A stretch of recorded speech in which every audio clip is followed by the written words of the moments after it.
Telemundo 47 anchor Rosarena Breton. This is a 2-hour debate live on all NBC New York and Telemundo 47 streaming and digital platforms. Politico.com. Chad, do we have a YouTube link? And YouTube. Oh, Curtis not wearing the hat. No, he took the beret off. Curtis. He doesn't even look like him. Question and answer. He looks naked. 1 minute to respond, and we'll offer 30-second rebuttals at the moderator's discretion. Ooh, sure. We'll also be asking questions where we will be looking for shorter answers. We also reserve the right to cut off your microphone if you ignore the rules, but candidates, you know we don't want to do that. The goal is for you to hear each other and for New Yorkers to hear everything the NYPD you has have been to really say.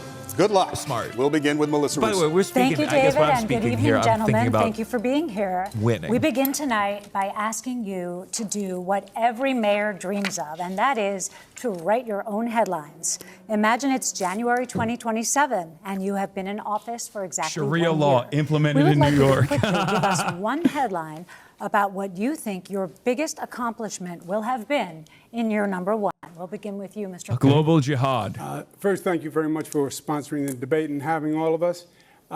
The one headline, how many characters in the headline? Oh, my God. You're familiar with headline length. Rent down, comma, crime down, comma, education score, comma, more jobs in New York City. I'm getting maybe a little over the average headline He's length, lost but it. I mean, he never had it, but he's lost Thank whatever you. he had. Mr. Yeah, Sliwa. of course. Curtis Sliwa is without his iconic red He's got a beret tan line. because I'm talking to the people of New York City about the really serious issues of affordability, the cost of living, and obviously what I've spent most of my life doing, Let them introduce which is themselves. public safety in the Well, streets and the subways. We would love a headline from you. What will your headline be, your big headline in year number 1 as mayor? Someone's going to nail it. Curtis Sliwa exceeds all expectations and looks very mayoral tonight. Mr. Mamdani, you've had some time to think about it now. What's your headline? It's a pleasure to be here, first of all, and I really want to thank the moderators and the opportunity to speak directly to New Yorkers about this moment in time and our opportunity to transform the most expensive city in the United States of America. The headline would read in about a year, Mamdani continues to take on Trump, delivers on affordability agenda for New Yorkers. Thank you, Mr. Mamdani. Sally? Thank you, Melissa. We're going to talk about leadership. Voters have reservations about all three of you as chief executive of New York City, a city with roughly 300,000 employees and a budget bigger than many countries. We have questions for each of you, and Mr. Cuomo, we will begin with you. As a former governor of New York, you obviously have the management experience, but you resigned from office amid sexual harassment and COVID-related scandals. Why should voters now trust that you have the character to be mayor? You have 1 minute. Good. Well, thank you very much, and thank you for the question.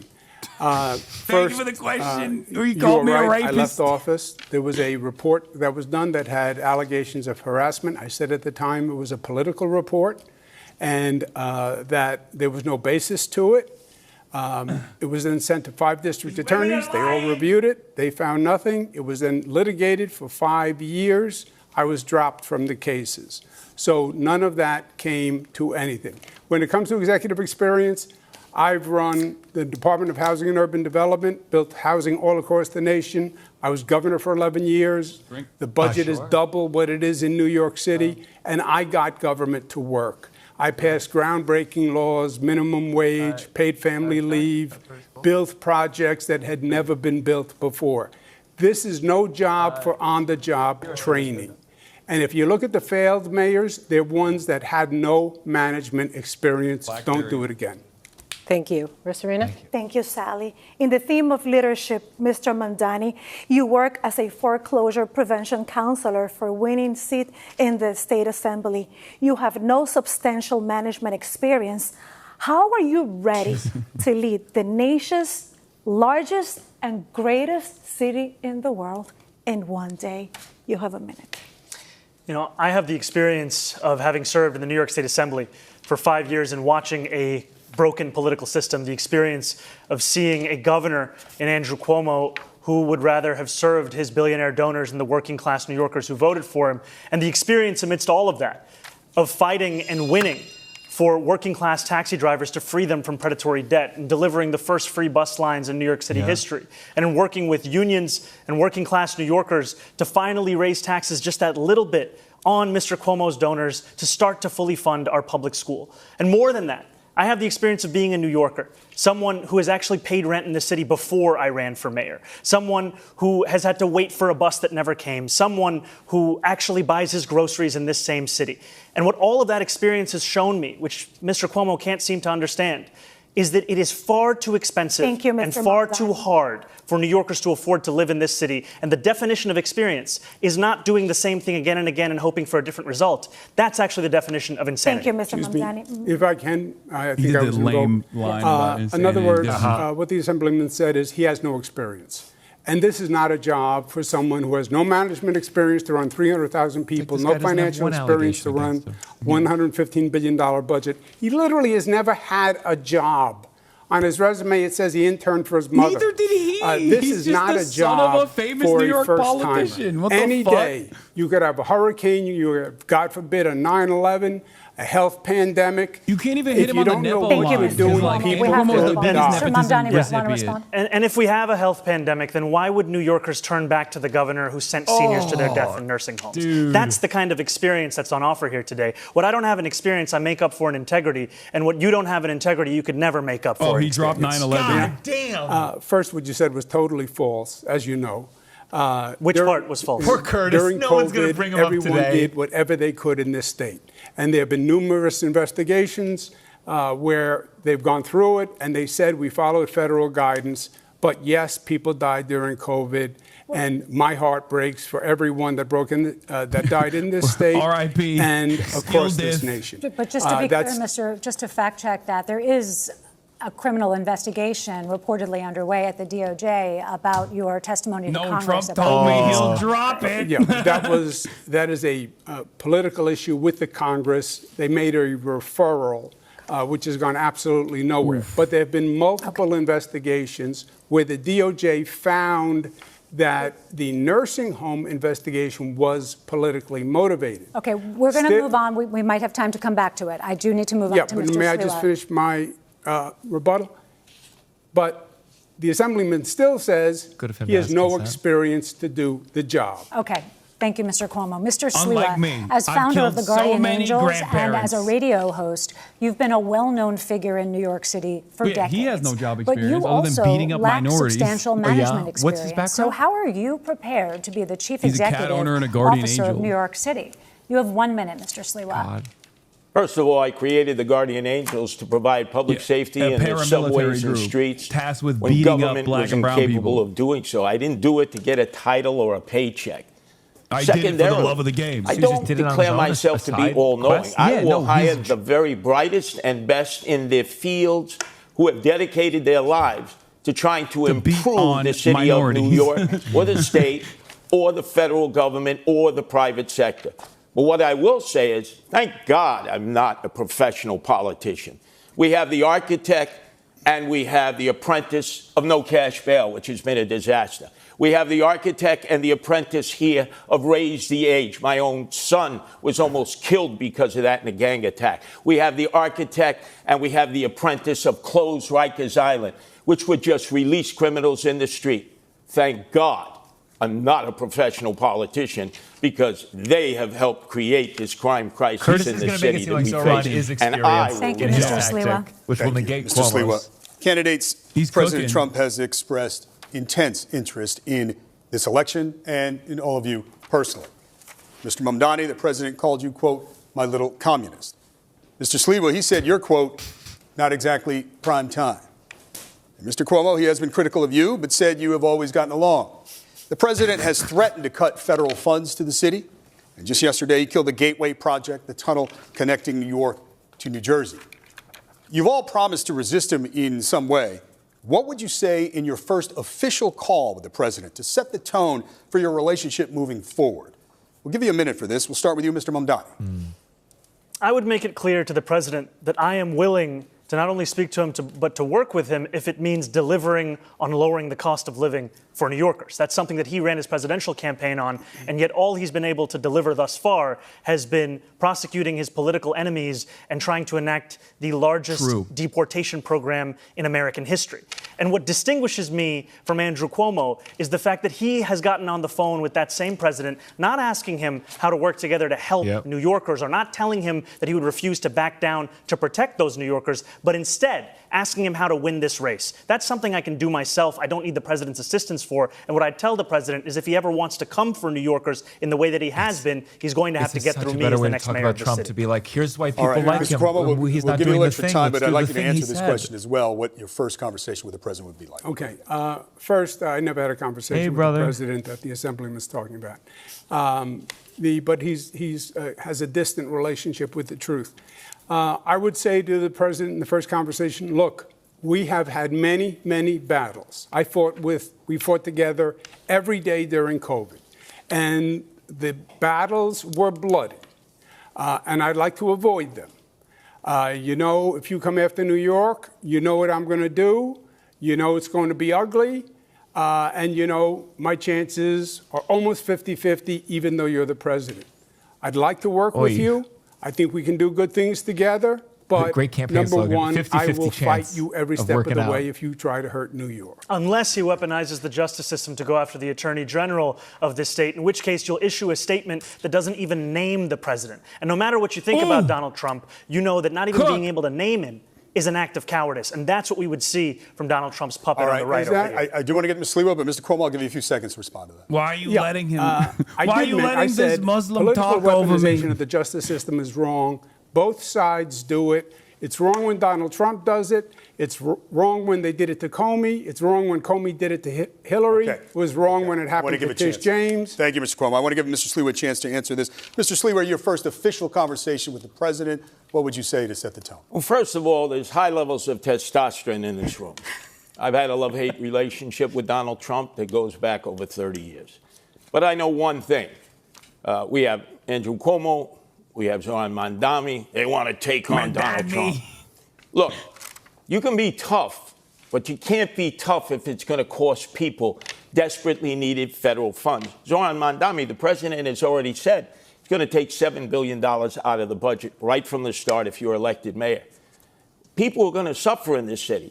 People who need those federal funds. What I would do is sit and negotiate. I would say, look, Mr. President, we need that Gateway Tunnel. It moves millions of people from Washington, D.C. to Boston. But take away the Q train project. We don't need those 3 stations going from 96th Street to 125th. It's not a necessity. Sit with the president and whoever he delegates and try to negotiate. But if you try to get tough with Trump, the only people who are going to suffer from that are the people of New York City. Okay, Mr. Sliwa, thank you. Brief response, Mr. Mamdani. Mr. Trump is already suspending infrastructure grants to this city, and he's doing it in a blatant act of political retribution. And what it requires is leadership that will stand up to him. And I disagree with Mr. Sliwa. We do need to extend the 2nd Avenue subway to 125th Street. It was a promise made to Harlemites decades ago. Okay. It's time to actually fulfill it. Quick question for each of you. Mr. Cuomo, you've been asked this before. He mentioned my name. Don't I get a chance to respond? Well, we've got a lot of ground to cover, Mr. Sliwa. When was the last time you spoke with President Trump, Mr. Cuomo? You've been asked this before, and the last time you said you couldn't remember? I believe it was during his assassination attempt. So last year in 2024. Mr. Sliwa, when was the last time you spoke with President Trump? Oh, many years ago, we were receiving awards. I was praising him for saving the annual Veterans Day Parade. Those were the conversations that I had with him. Can I please respond? I was asked about the Q train. Okay, real quick. Mamdani? I am the mayor of mass transit. We do not need a Q train. I'm in the subways every day.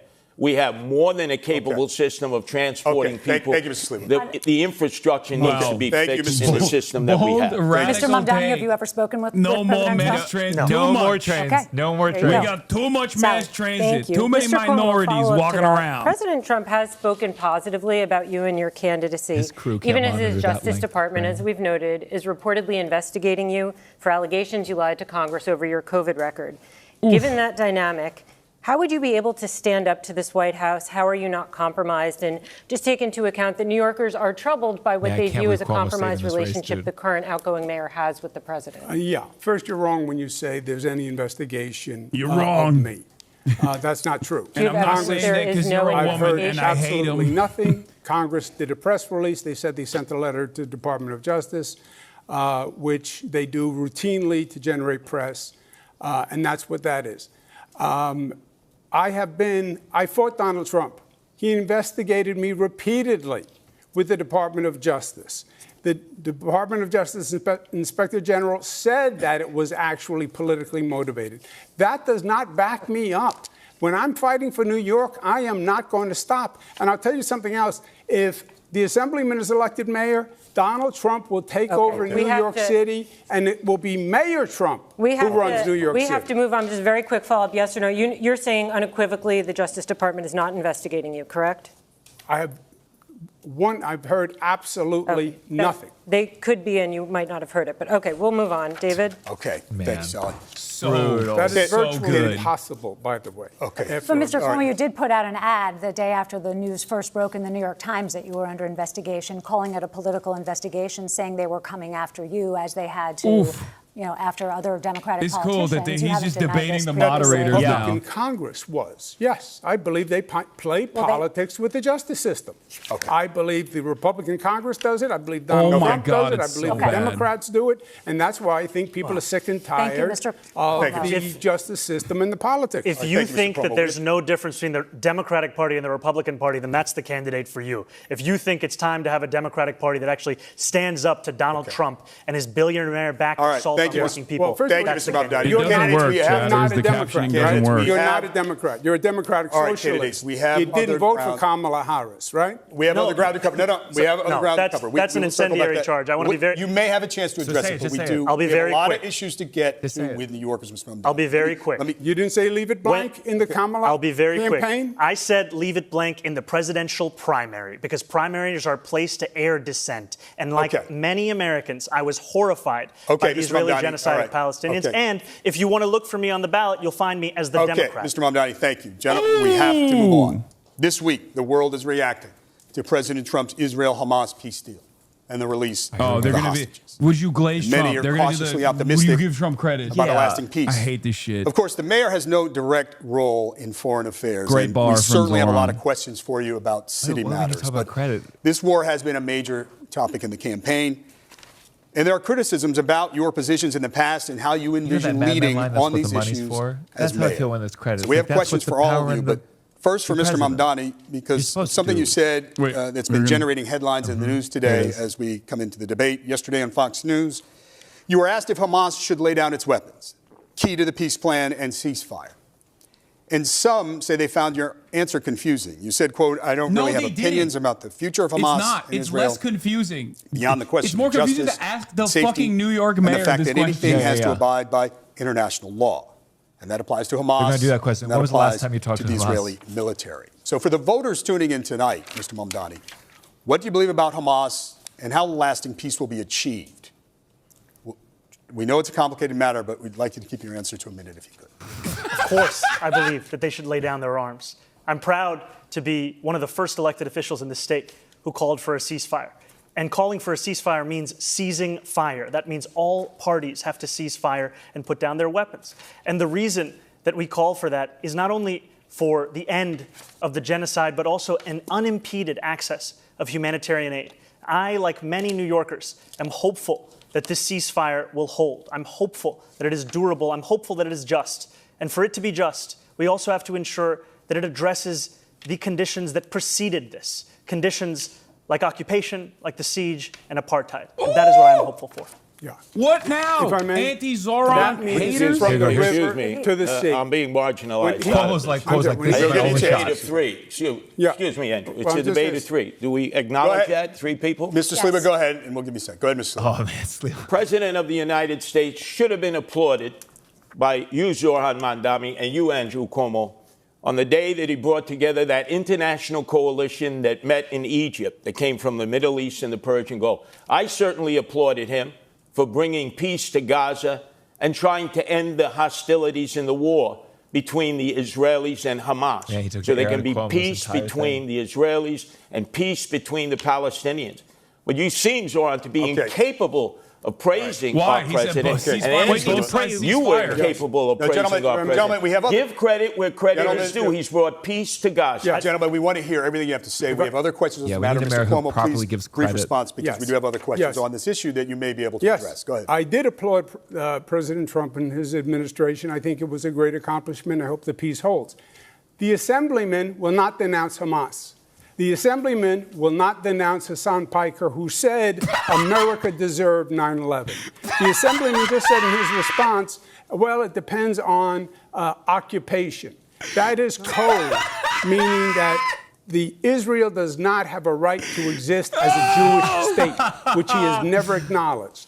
That is from the river to the sea. That's why he won't denounce globalized intifada, which means kill all Jews. Let's give Mr. Mamdani a chance to respond to that. I want to be very clear. The occupation is a reference to international law and the violation of it, which Mr. Cuomo has no regard for since he signed up to be Benjamin Netanyahu's legal defense team during the course of this genocide. And I find the comments that Hasan made on 9/11 to be objectionable and reprehensible. And I also think that part of the reason why Democrats are in the situation that we are in, of being a permanent minority in this country, is we are looking only to speak to journalists and streamers and Americans with whom we agree of every single thing that they say. We need to take the case to every person, and I'm happy to do that, which is why I was on Fox News yesterday talking about how I wish it was more like NASCAR so we could see all the billionaires who are sponsoring you right on your suit jacket. Melissa has We're going to turn it to Sally, actually. Yeah, actually, this kind of flows, and then we'll go back to Melissa. Mr. Mamdani, you told NBC's Meet the Press that you don't believe it's the role of the mayor to police speech. Your words about this war have comforted many New Yorkers, but they've troubled others. And I want to ask about some of this. And he actually there was is your pretty nice recent about refusal, it. as we just discussed, to condemn the slogan "Globalize the Intifada," which many view as a call to arms. But this is the real shit. In 2017, you rapped lyrics praising the Holy Land Five. These are men who were convicted of supporting terrorism. Focus. How would you assure New Yorkers, especially Jewish residents who might be concerned about this, that you would be a mayor for all? You have 1 minute to answer this. Thank you for this opportunity. I am speaking about the responsibility of leading this city. I mean leading not just those who voted for me, leading not just those who vote, but leading every single person who calls the city home. And that includes Jewish New Yorkers. And I have been so thankful for the opportunity I've had to sit with so many Jewish New Yorkers over the course of the primary and through the general. And it's in those conversations that I learned that this phrase evokes many painful memories. Memories of bus attacks in Haifa, of restaurant attacks in Jerusalem. And I heard from a rabbi about their roommate who was killed on one of those buses. And in hearing that and the distance between that impact and the rationale that some use of saying it, of speaking about the Israeli occupation of Palestinian land, is why I said that I would discourage this language that I do not use. And what I'm looking to do as the first Muslim mayor of this city is to ensure that we bring every New Yorker together.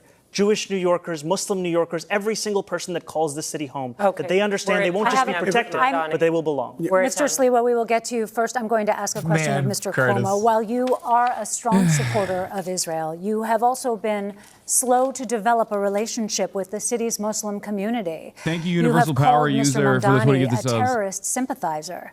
How do you assure those New Yorkers, especially Muslims and Arabic New Yorkers, that you will be a mayor for all? You'll have 1 minute. Yeah, well, first, I think the assemblyman created the perception himself. Why wouldn't he condemn Hamas? Why wouldn't he condemn Hasan Piker? Why did it take us here tonight for the first time for him to say it? He still won't denounce globalize the Intifada, which means kill all Jews. Just say, I denounce it. He won't do older it. Jewish That's New Yorkers are looking up right now. His divisiveness is ironic. Why are you saying Hamas and Hasan Piker? Can you please answer about your own relationship with the Muslim community? You did not visit mosques for many years. More recently, you have been. Yeah, I don't think in any way the assemblyman is representative of the Muslim community, which is a vital community in New York City, and I am very fond of, and I've been working with. I think he's playing his own politics. Many of his positions don't even follow the Muslim faith, so I see them as two totally separate. He thinks it's a bad idea. You know, it took Andrew Cuomo being beaten by a Muslim candidate in the Democratic primary for him to set foot in a mosque. He had more than 10 years, and he couldn't name a single mosque at the last debate we had that he visited. And what Muslims want in this city is what every community wants and deserves. They want equality, and they want respect. And it took me to get you to even see those Muslims as part of this city. And that, frankly, is something that is shameful shameful and is why so many New Yorkers have lost faith in this politics. Yeah, except you know, that is If you curse this song one more time, I'm going to kill this. I'm going to die. for many, many Name years. a single mosque you went to. I'm not saying that. Can you name a single mosque you went to in 10 years? Before you were ever here. They were Before I was here. Before you were even in state government. I worked with the Muslim community. Yeah. Imams presided over State of the States. We worked in religious working groups, tolerance groups, anti-Semitic groups, etc. All right, gentlemen. Mr. Stewart, Rosarita has a specific question for you, but I'll give you a second. Zoran, this is what disturbs me about you.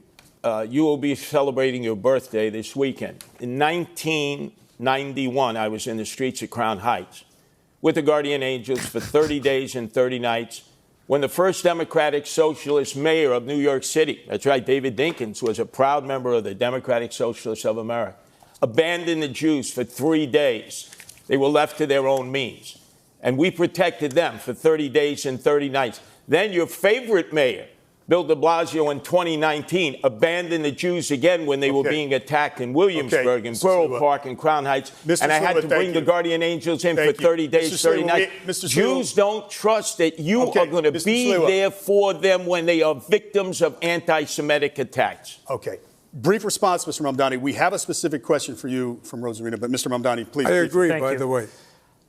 One of the most meaningful experiences I've had over the course of this campaign has been the conversations I've had with Jewish New Yorkers. Jewish New Yorkers who've told me about the door that they've had to lock that they had kept open for 40 years. Jewish New Yorkers who've told me on the M57 about an apartment the speech therapist was trying to sell when a realtor told her, put the Jewish books off the table. Jewish New Yorkers who've told me about their fear in living in this city, and I will be a mayor who finally addresses that, not through the theatrics of the politics on the stage, but through action. I'll do that by ensuring that we have police officers outside of the Jewish New Yorkers who feel for some reason Zoran being mayor is going to make them unsafe. They're not being. There's no Jews who are like on the fence going like, well. Palestinian protests, and you've suggested that Mr. Mamdani uses languages that is anti-Semitic. How do you assure New Yorkers that you'll be the mayor for all? Oh, my God, bro. Jesus Christ. I've been there for all people in all times for 46 years as leader of the Guardian Angels here and around the world. Whether it is a religious violation of people's rights to worship as they choose in a mosque, in a church, in a synagogue, or a shul, whether it's because of racial identity. Remember, in the summer of 2020, Asians were under constant attack because of the lockdown and pandemic. I don't remember Governor Cuomo coming to their aid. You were the governor then. I was out there going into all the neighborhoods, Flushing, Bayside. We were in down in Bensonhurst. We were in Chinatown itself, where Asians were being attacked indiscriminately because they were thought to be carrying COVID. We protected them then. Governor, you were not there for them. De Blasio was not there for them. We understand hate. And in order to counteract hate, you have to get the community involved along with the police to protect people when they're under siege. Jews are under attack now more than ever before. And I don't believe either of you have the capabilities of protecting them with increased anti-Semitism. That is pure fiction. I passed the no hate in our state, the strongest hate crime law in the United States of America. We tolerate no hatred, no discrimination. We are from every place on this globe, and unless we are it's proud you of that's it. perpetrating and, excuse me, and we're tolerant and we accept. If you notice, the Assemblyman still won't say he believes that Israel has the right to exist as a Jewish state. He is a divisive personality all across the board. NYPD are racist. Barack Obama is evil, liar, and he gave the finger to the Christopher Columbus statue. By the way, Cuomo, your laws with no cash bail turn the haters right back in the street to violate and attack again and again and again. Thank you. You're the reason for that. No cash bail. You don't know what you're talking about. Thank you. Go ahead. There have been a number of absolutely unfounded lies that have been said by Andrew Cuomo. I would just like a moment to address them directly. I've said time and again that I recognize Israel's right to exist. I've said that I will not recognize any state. I said that I will not. As a Jewish state. if I would be allowed to finish, that I would not recognize any state's right to exist with a system of hierarchy on the basis of race or religion. I have made that very clear. And part of that is because I'm an American who believes in the importance of equal rights being enshrined in every single country, whether we're speaking about Israel or whether we're speaking about Saudi Arabia. You can stand here and you can lie all you want, but New Yorkers know the truth. We have the question. We want to address some issues. All right, and we have another polarizing issue that we would love to discuss with you candidates. And let's talk about the National Guard here in the city of New York. Now let's go back to Mr. President Donald Trump. One threat hanging over the city is the deployment of the National Guard troops, like he has done, as you all know, in other cities. The NYPD commissioner has rejected the idea as unnecessary, but the president ordered troops to hit the streets of New York. Now, how would you respond? Mr. Sliwa, you have a minute. There's no need for the National Guard in New York. Kathy Hochul, the governor, when we had a crime crisis in the subways that I'm well familiar with, being down there all the time, unlike my two adversaries, she sent 750 National Guardsmen down into the subways in 2024. Remember the horrible case of Debrina Kawam. Does anybody even say her name anymore? That woman who was set on fire by that migrant.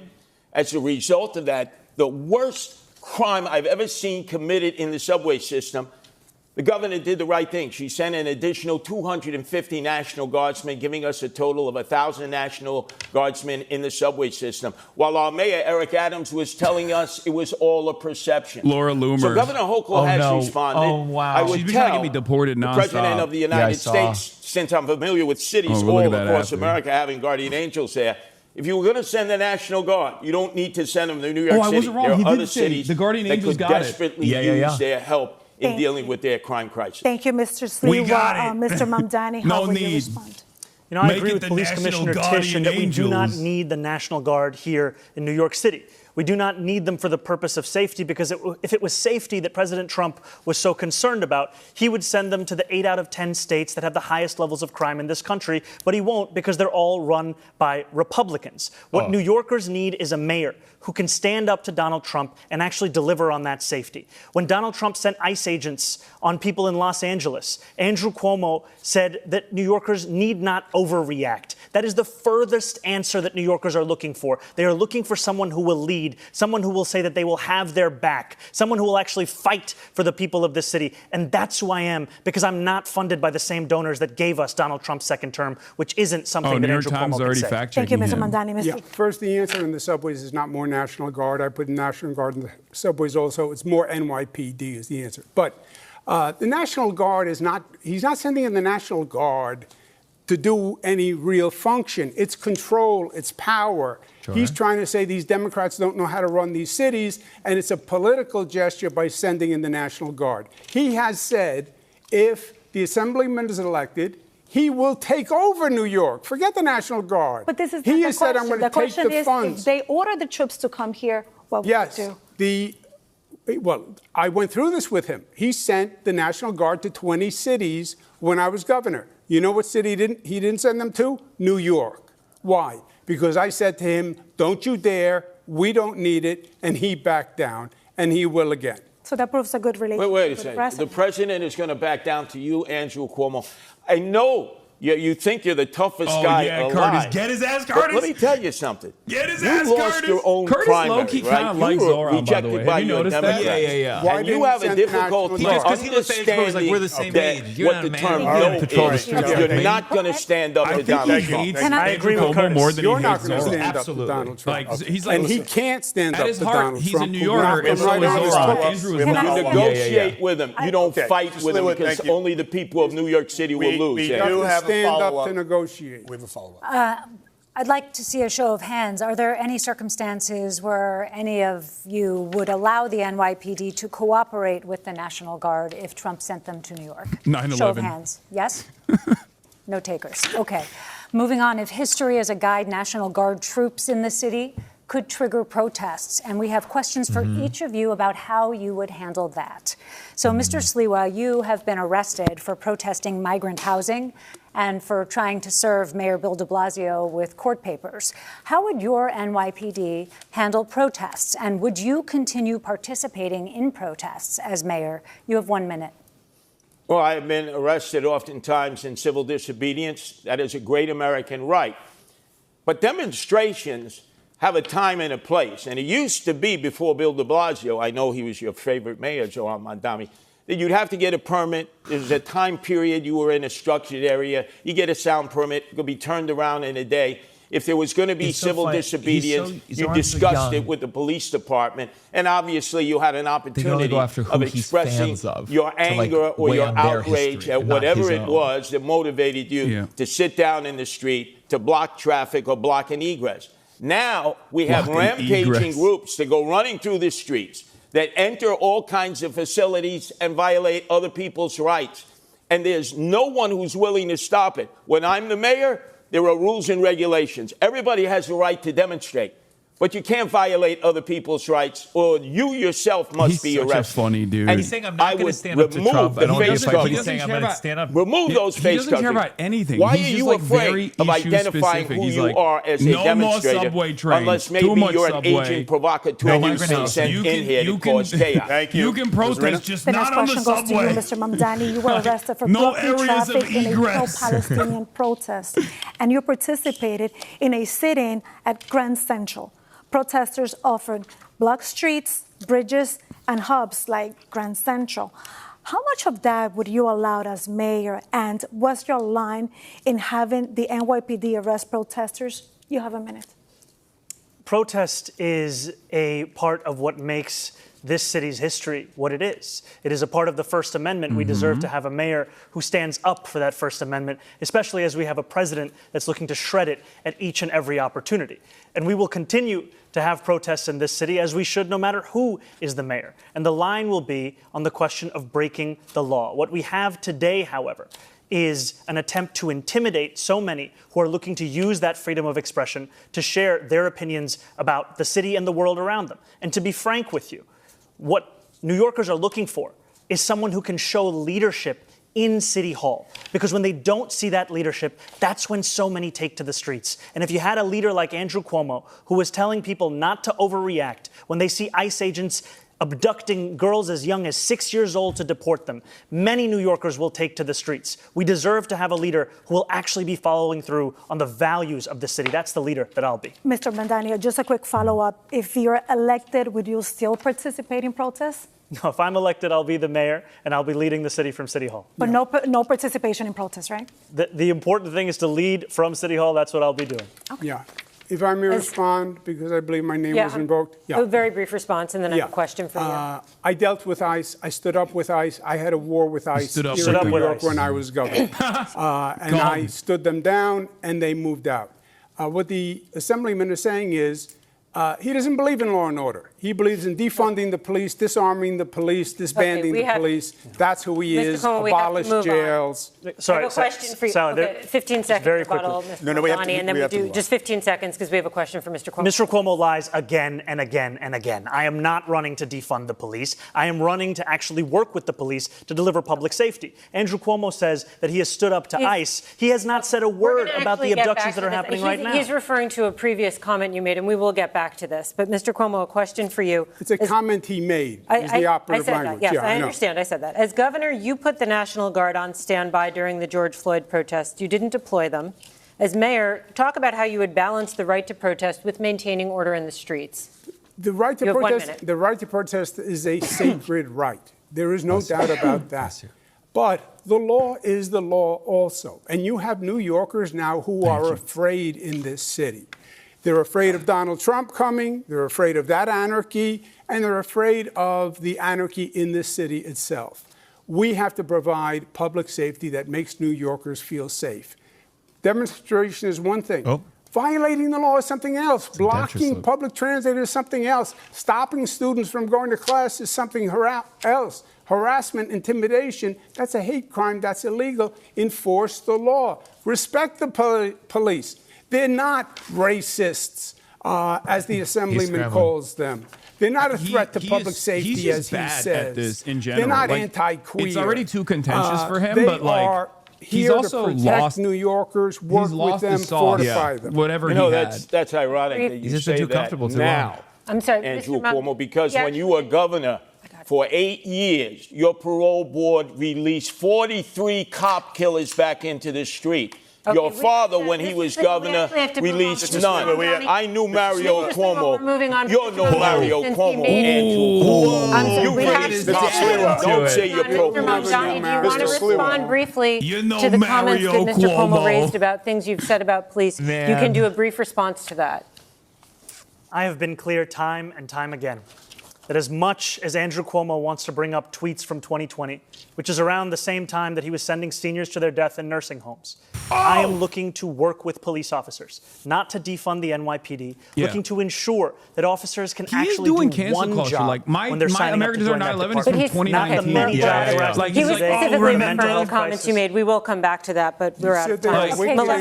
Why are you bringing up all the grandparents I killed? We're moving on. Thank you. Despite record low crime numbers, polls show that crime remains a top concern for New York City voters. The three of you have very different approaches to crime fighting and how to manage the NYPD. We want to get into your plans. So we'll start with this question. It's a two-part question, but it's short. How will you make the city safer? And how will you change the NYPD? You'll have 1 minute. We begin with Mr. Cuomo. I would add 5,000. He's really going to win with that one, the Hasan Piker condemnation. I think you could run next time. Your name's going to be so known. They took $1 billion out of the police. The NYPD is now down at one of the lowest levels of moderate.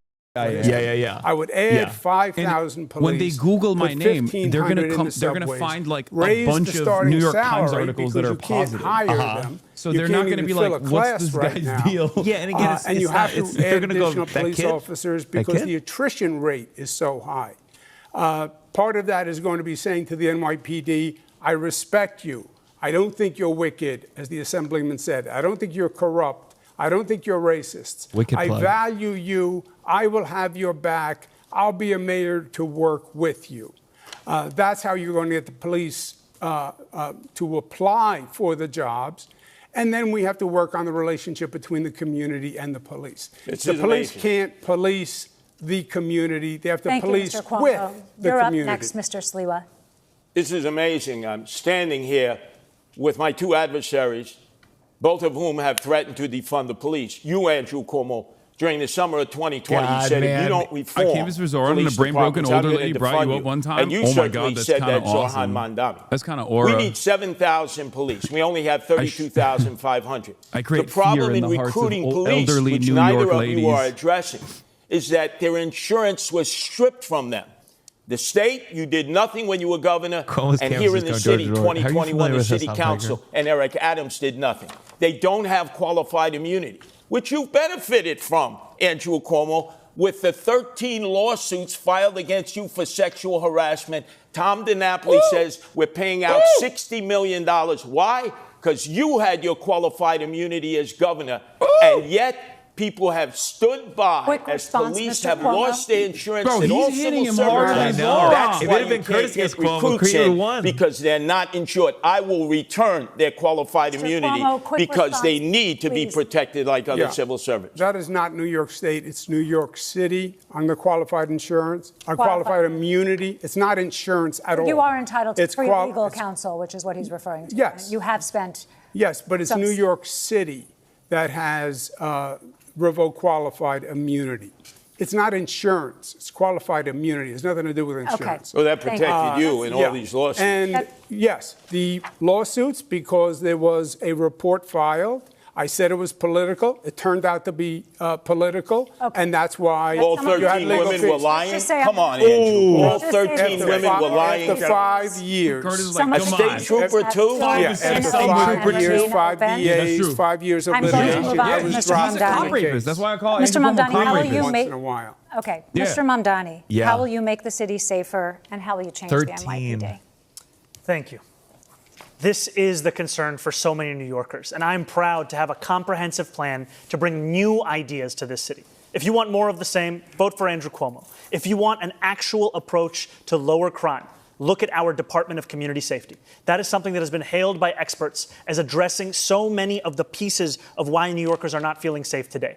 We will ensure that no longer are police officers asked to do the job of both policing and responding to the mental health crisis. We will have dedicated teams of mental health outreach workers in the top 100 subway stations with the highest levels of the mental health crisis and homelessness. We will ensure that cops can finally go back to the response times they used to have in 2020, closer to 11 minutes, as opposed to the closer to 16 minutes today, because they won't be asked to respond to the 200,000 mental health calls that are coming in through 911 every year. This is evidence-based. It's been successful elsewhere in the country. It's time we deliver it right here in New York City. It's time for a change. Thank you, Mr. Mamdani. Zoran Mamdani, we already had it. It was called the Homeless Outreach I'm sorry, this is not free-for-all. We have another question for Mr. Mamdani. Bill de Blasio funded them by taking $1 billion out of the budget. Thank you. Excuse me, Mr. Mamdani. We're going to talk about disciplining police officers. The civilian watchdog that investigates police misconduct regularly recommends discipline for cops accused of wrongdoing, but the police commissioner often overrides them. You want to change that policy so that the board has final say. Please explain to viewers in 30 seconds why you believe the police commissioner should no longer have that final say. What I've said is that I think it's time to remove much of the politics out of the question of accountability. We have the Civilian Complaint Review Board, which, as you said, studies, assesses, and investigates into complaints of abuse and the violation of the law. And oftentimes, those recommendations are then subject to political pressures and not followed through on. I think New Yorkers deserve a system where they know it won't then be assessed once again, that there's actually more to the recommendation in the investigation that's being done by the CCRB. Okay, we're wrapping up. Thank you. Thank you, Mr. Mamdani. Mr. Cuomo, do you believe changes are needed for how officers are disciplined? And are there any powers that you would give up as mayor? You have 30 seconds. Yeah, I would not remove the police commissioner from the CCRB. I'd leave it with the police commissioner. I think Commissioner Tisch is doing a very good job. I would trust her. The difference between me and the assemblyman is he doesn't like the police. That's why he won't hire more police when everyone else says we need more police. He wants to use social workers on domestic violence calls, which are very dangerous.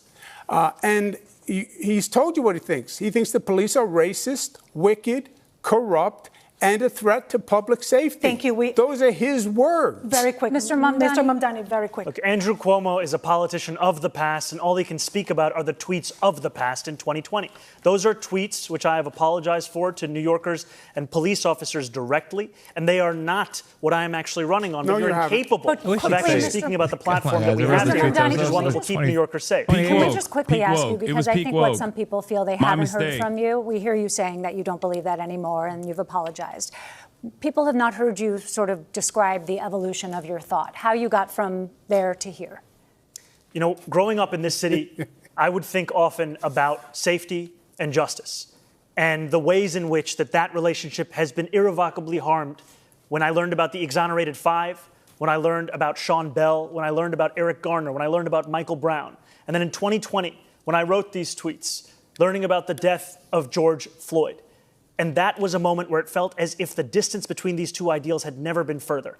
And in becoming an assembly member and serving and representing more than 100,000 people in Queens, learning that to deliver justice means to also deliver safety. And that means leading a city where you recognize the bravery of the men and women who joined the NYPD and put their lives on the line. It means representing the Muslims who were illegally surveilled in my district and the black and brown New Yorkers who have been victims of police brutality. So Mr. Sliwa, you've been out there, you've been on the trains, and I would like to know if you believe changes are needed of how officers are disciplined. Let me just suggest, Zoran, what you've suggested. Zoran Curtis. Zoran. Thank you. Excuse me. Appreciate Let me just suggest what you have proposed with this new police outreach unit will endanger women and children in domestic violence situations. I know I've been involved in so many of them with the Guardian Angels. They will be killed. I've been involved in many domestic Number two, violence. In dealing with emotionally disturbed he did a hate crime on camera that on I have Fox dealt News with like a for all couple my years years ago. as a On the Guardian Sean Angel. Hannity show. You need They trained just beat on a professional random resources. American Yes, of like you can have mental health workers Latin with American them, background. but that Yeah. has been Yeah, suggested. they were like, oh, it that's was just done illegal. before They by beat the the homeless shit out of him outreach on unit, camera and on the the guy Sean you Hannity thought show. was the best And man then it at came out de later that Blasio he was just an disbanded. American Mr. Stewart, citizen. thank you. Brief response. To be very clear, the Department of Community Safety is not about responding to calls of domestic violence. We are speaking about mental health crisis and the homelessness crisis. These are the focuses of the work that they will do. All right. We have other questions for that a little later in the debate, but we want to just change the pace a little bit, candidates, switching gears to the high cost of living defended you. in New York City. To kick us off, we have a few comment. That was an L, not on a personal level of politics. New Yorkers wrestle with daily. So we want to know how much you spend a week on talking to people like We'll begin with you, Hasan Mr. Cuomo.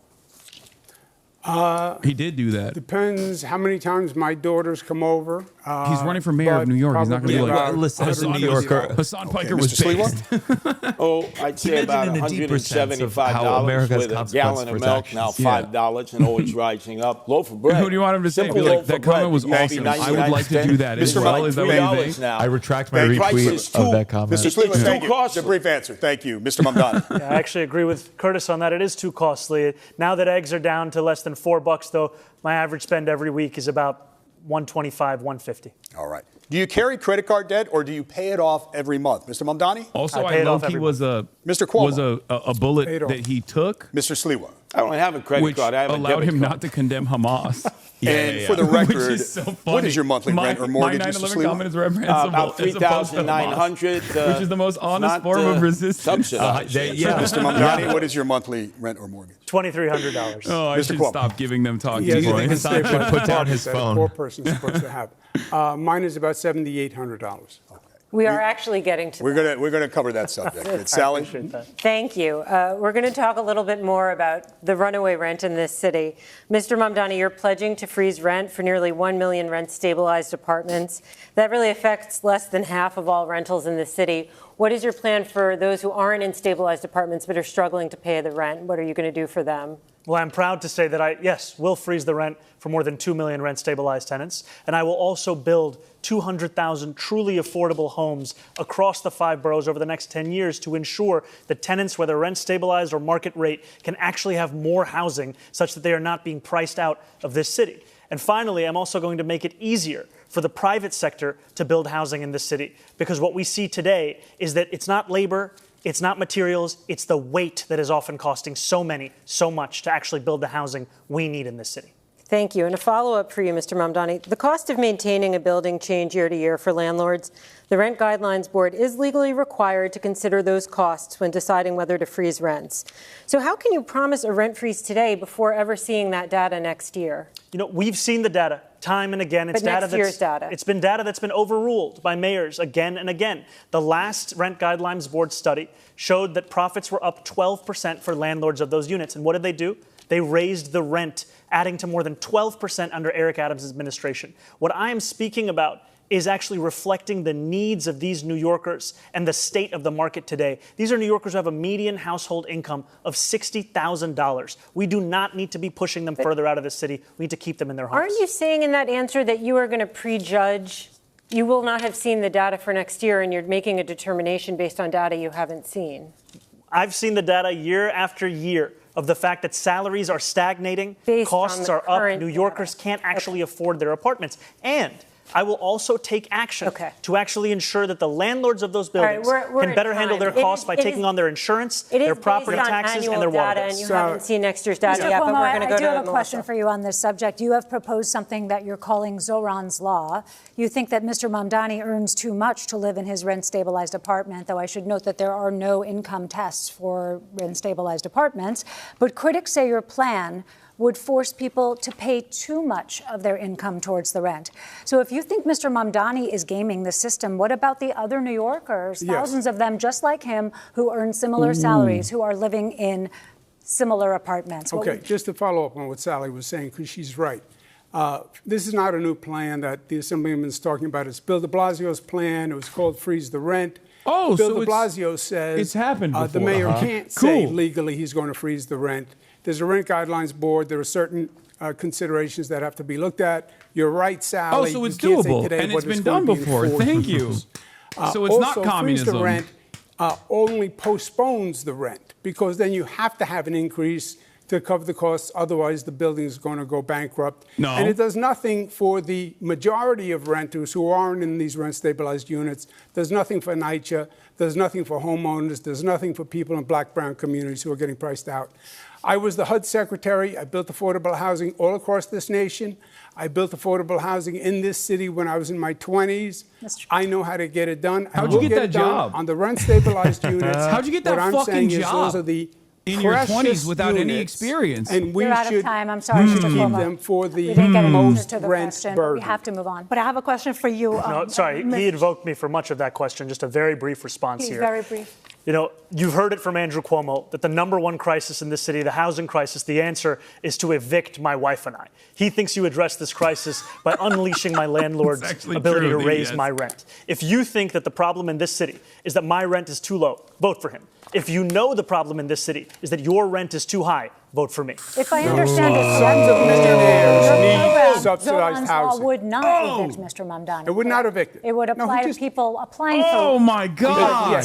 But the tenant advocates. It would affect. It would evict no one. This It would does be not an affect. income limitation We have to move on. I on have a Mr. question Sliwa. for Mrs. This is Sliwa. like Rosarina? a spat in the schoolyard. Let me No, suggest. Mrs. Can I Lee, please Rosarina ask has a a question? specific question for you on this. Yeah, well, I wanted to Here. talk about affordability Well, you can and use it. obviously address Absolutely. that Go issue. ahead. So you've proposed, Mr. Sliwa, plans that would make a point of talking about the struggle of renters and property owners. Describe your plan to help renters and landlords. Well, first off, we have 6,000 available apartments that the mayor controls in NYC, and they've been empty for years. That you address, number one. Then we talk about senior citizens who are living here. My whole goal is to improve and not to move. I'm concerned about the seniors, especially those that own homes. If they're 65 and make less than $250,000, no property tax, because the property tax is way too high. We need to cut it in half to keep people who are here. And then in terms of rentals, we have affordable housing that can be built in these huge skyscrapers. You see them all throughout Manhattan and in northern Brooklyn and in Long Island City, which we have 25 Empire State Buildings full of commercial space that will never be occupied for office space. We should be converting them into affordable apartments. They're in dense areas. The infrastructure can support it. I'm the only candidate here who's against the city of yes that would destroy residential. I have to interrupt you because we have a programming moment right now. We're about halfway through the mayoral debate. Okay. Channel 4 and Telemundo 47 So will much return to talk regular about here. programming. Holy. Okay, so this is the first half. This is the first half of the debate. God damn. Zoran cooked. I mean, he cooked. He did a great job overall. I think there's like some wishy-washy stuff there. It's just like, I get why people get so annoyed when they're like, they talked way too much about Jewish people. Like, that's crazy. Yeah, but I think, I mean, it gets it out where people go, okay, enough. Yeah, and also to like talk about Jewish people, then like go back to affordable housing. And you're like, yeah, that's probably more important for New York City. Did they not take a break? What's going on? I thought they were supposed to, right? MetroCard or Never mind. OmniPay. Uses OmniPay? Yeah, OmniPay, yeah. MetroCard, I mean, I have one, but, I know I'm hanging on to the last moment. So you're on the subways, Mr. Sliwa. What do you use? I'm just curious. If you don't OmniCard. In fact, I got a whole batch. Okay. I'm in the subways. I'm in the buses. I'm in the express buses. Okay. The only candidate No, who he'll rides never. mass That means he's transit every day. homeless. When you He need to has get somewhere be fast himself. and you can't take the train, do you hail a taxi? Do you use rideshare? Mr. Sliwa, what do you do? I try to avoid yellow cabs. As you know, I was shot in the back of a yellow cab in 1992 by the Gottis He and got hit by a Gambinos. yellow cab, too. But I find my way around. If I have to, I Uber if I can't get there by mass transit. What do you do, Mr. Mamdani, if you can't take the train? I would either take a cab or ride a bike. Mr. Cuomo? I would take a cab, Uber. Okay. All right. Thanks, gentlemen. We Sally? got some limos Thank you, in there. David. He's Let's talk never- about free buses. Mr. Mamdani, this is a centerpiece of your campaign.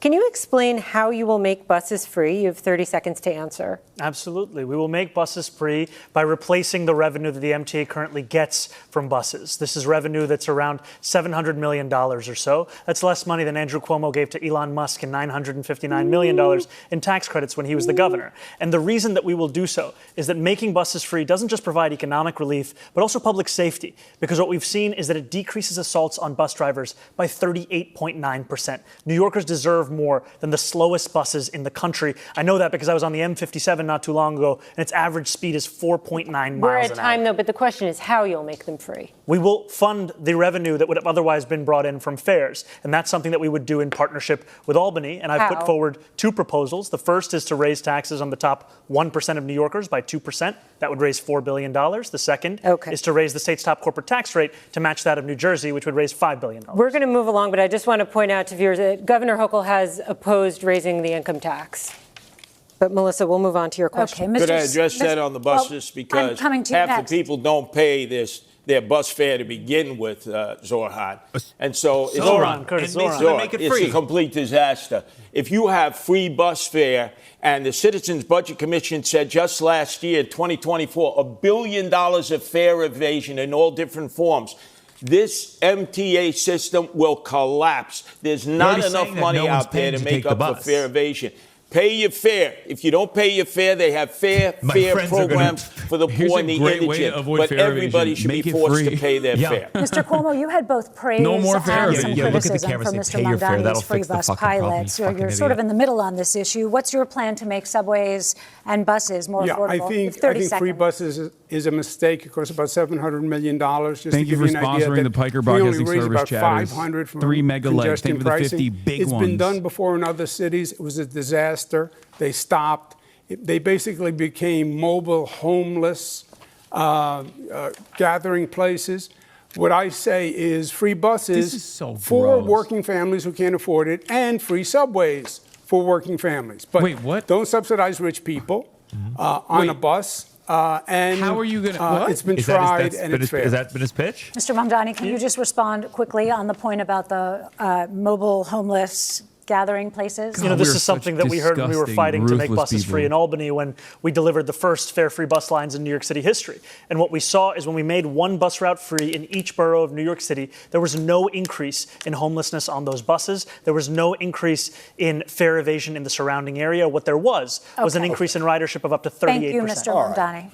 Candidates, maybe we can dig deeper on this and get a sense of how all of you would pay for your big ideas. Mr. Mamdani, we'll start with you. We've obviously been talking about free buses. You've talked about free childcare, city-run grocery stores. I gave up because essentially, you're proposing about $10 billion in this is new the community one. And as you've indicated, you want to pay for it with tax increases. Sally pointed out, Governor Hochul said no to raising income tax on millionaires. So tell New Yorkers tonight how you're going to pay for all of this in 1 minute. Kathy Hochul Look, a lot of people have called even my campaign a non-starter when we saying. first began. And now I stand before you proud to be the Democratic nominee who got the most votes in city primary history. And I believe we will see the same thing with our push to ensure that we are taxing the wealthiest and the most profitable corporations the fair amount that they should pay. Now, there are those who will say that because it will be hard, you should give up. We saw what giving up looked like when Andrew Cuomo was the governor. He gave up on fighting for working-class New Yorkers and instead caved in to his billionaire donors. And what did we get? We have the fastest and most frequent helicopter service to the Hamptons, and we have the slowest and more expensive bus service across the 5 boroughs. But again, Mr. Mamdani, I know Governor Hochul indicated this week there may be some open windows, but more or less income tax on millionaires is off the table, according to the governor. Look, I've said very clearly, making buses fast and free costs about $700 million a year. Making universal child care a reality costs about $5 or $6 billion a year. If you raise the state's top corporate tax rate to match that of New Jersey, you'd be raising $5 billion in and of itself. I have a couple of follow-ups. Mr. Kluber, you're next, but I have a couple of follow-ups. I would just add one additional thing. We have also put forward a plan to save money here in New York City with $1 billion in savings through procurement reform, through following the independent budget office's assessment about hiring more fiscal auditors, and in actually collecting the fines and fees from bad landlords across the city. Just a quick couple of follow-ups. If you could find some of the funding, but not all of it, which of your priorities would come first? What would be the first among equals that you would try to get done? Well, freezing the rent doesn't require any fiscal infusion, so that will be something we'll be pursuing immediately. And universal childcare, after housing, is the second cost. Childcare is the second cost pushing New Yorkers out of this city. $22,500 a year is the estimate we've seen. That will be a priority for us. And I just want to know if you could get the money and funding elsewhere, would you drop the call for the tax increase? Absolutely. The most important thing is funding these agenda items. I think these are the two most important and straightforward, direct ways to do so. But if the money comes from elsewhere, the most important thing is funding. Melissa has a question. Mr. Sliwa, you've been talking about cutting taxes and spending. So what is your plan, and how would you pay for your programs like 7,000 more cops? Cuomo's going to tank, I think, after this. It was so dumb. Boy, your fantasies. And I do mean legitimately, like bringing my name up as like a big line of attack. It's a fantasy. Let's deal with the reality. How unserious it is, because no one knows who the I am. You already have a plan in Boston. So if those are the most impactful moments that he had, it's him in the future. This is a great plan. It's him defending in his which rape universities and others who have bought up properties the moderator, you actually have this that are wrong. now taken from the real estate market and taken from property tax. He's offered nothing that makes you go, oh, we could raise cool, $1 that's a billion good idea. from Columbia University, NYU, that are in the real estate business, and Madison Square Garden. Your friends, Andrew Cuomo, Jimmy Dolan, who pays no property taxes. That's how you raise $1 billion to get 700 police officers trained, vetted, and out into the streets in the 5 boroughs. And then the police will be on the subways, and they will be patrolling the old-fashioned way where they're needed, going up and down the moving subway cars where people want to see the visual protection, especially women who are being assaulted, perved. And like we saw this morning on 86th Street, a woman with a gun to her head, an armed robbery because we don't have enough Cuomo, cops. I have a question for you in this topic, and let's talk about history, because as governor, you raised and cut taxes. Now you're proposing some tax relief. What's the price tag for your proposals, and where will you get the money for example, 5,000 new police officers? You have a minute to answer. I think Sally's question was very well taken. The Assemblyman's whole plan is based on a myth. He's going to raise taxes. Albany's going to raise taxes statewide on corporations, but the money's only going to go to New York City. That could never happen. It's not just that the governor wouldn't support it. It's impossible. He said he's going to raise the taxes the same as New Jersey, corporate tax. No, it would be double the tax. You would see New Yorkers on 995 fleeing to Florida. We would be alone. So you have to be realistic with revenue. You have a $115 billion budget. You have to go through that city budget and find savings. I started the state, which is double the budget of the city, at a $10 billion deficit. I closed it and added services. And we can do the same with New York City. New York is already more expensive than these other places. People still choose to live there because it's fucking New York City. It's bullshit. It would be whatever additional spending would be revenue neutral. People go to Florida when they're ready to go to Florida. It's impossible. You got to cut taxes for people to stay here. Thank you. Corporations are not going to stay here. They're being lured. People try to do that with Austin, and they cities that are more corporate friendly. You got to cut the property tax, income tax for those who are 19 to 28 who have skill levels if they go to school here. Thank you, Mr. Stewart. Andrew Cuomo thinks it's all right to spend $60 million to fund his legal defense from accusations of more than a dozen women of sexual harassment. But if I say we should spend the same amount of money on delivering cheaper groceries in this city through a pilot program, that is unfathomable. Quick, David, I have a right to respond to that. Yes, quickly. First, I did not bring those lawsuits. That was brought by the Attorney General, which I said was political. Well, those that's what generated the legal fees. Women, and some of them have still been making their way through the courts it's political, this year. and those harlots are lying. Come on. Not all of them. Yeah. This is a great debate performance. What the Assemblyman doesn't say is all this money that he Curtis wants to was smart pass. to bring up just the one thing he did do is 13 he voted to for a remind pay raise people. for himself. Yeah. They're the highest paid We have to cover legislators another in the issue. United States. I did ask And the he has state the worst controller's attendance office record. this week. I did ask the state controller's office this week. The total was above 60 million. But just those sexual harassment cases to defend Governor Cuomo and his staff was about $21 Sorry, it was the million sexual harassment and I just want to nursing home clarify cases. because you said 60, but on those cases it was 21. Okay. Thank you. We have to talk about quality of life in the city. Coach, you see, Let's it turn wasn't to everyday that life much. in the city and some issues a mayor can directly impact. 3 we start million with a couple woman. of questions about 311. The number New Yorkers call or text for non-emergency help. First off, have you ever called 311, and if so, for what? You could do Mr. that like if Mamdani? you're putting out like I called 311 luggage, for issues with my heating in my apartment. And I've spoken to New Yorkers time and time This is again bread and butter. who are frustrated by the He's fact that they can Mr. track 311. their Uber He's the type Eats of by who will be block, on the but when other they call side. 311 for them to come to their apartment, it's just a question of hoping and praying that they do. There's no actual appointment. That's something that we would change. All right, Mr. Sliwa, have you ever called 311? You know, there used to be that song 911 is a joke by Public Enemy. 311 is a joke.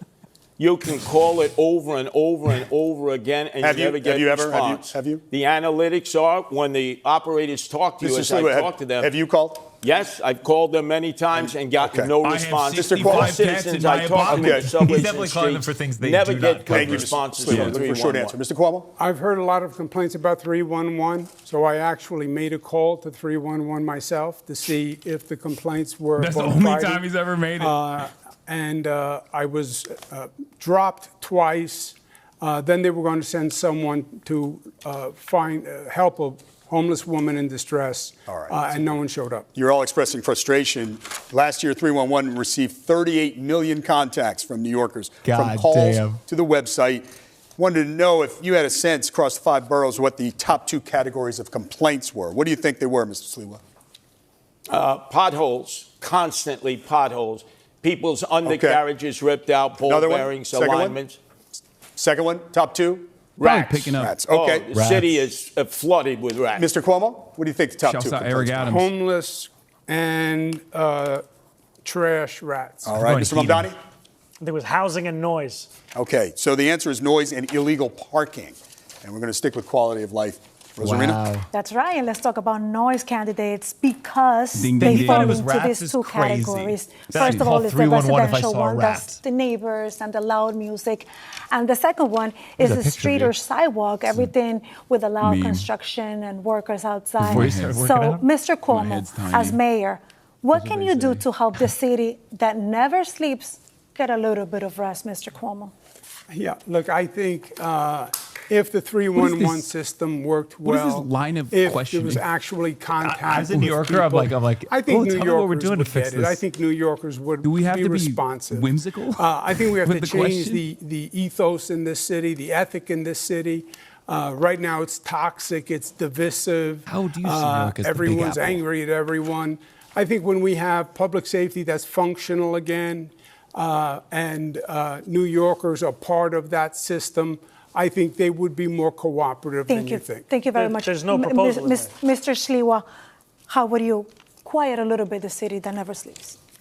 In the outer boroughs, I see problems all the time, quality of life issues. 18-wheel tractor trailers, RVs parked everywhere. Garbage that's not picked up and collected. In the city, we've seen trash cans taken away by the sanitation department, Jessica Tisch, when she was the commissioner. The quality of life has diminished noticeably. So naturally, people are going to revert to 311. But it's important that a mayor be able to provide services to all the people. And they believe if quality of life is diminished, the next stop is sell your house and leave the city. And my goal is to improve and not move. Mr. Mamdani. But these guys see every What we've seen is one of the biggest sources of noise in the city is from congestion. And with the implementation of congestion pricing, we've actually seen noise complaints drop in the congestion zone.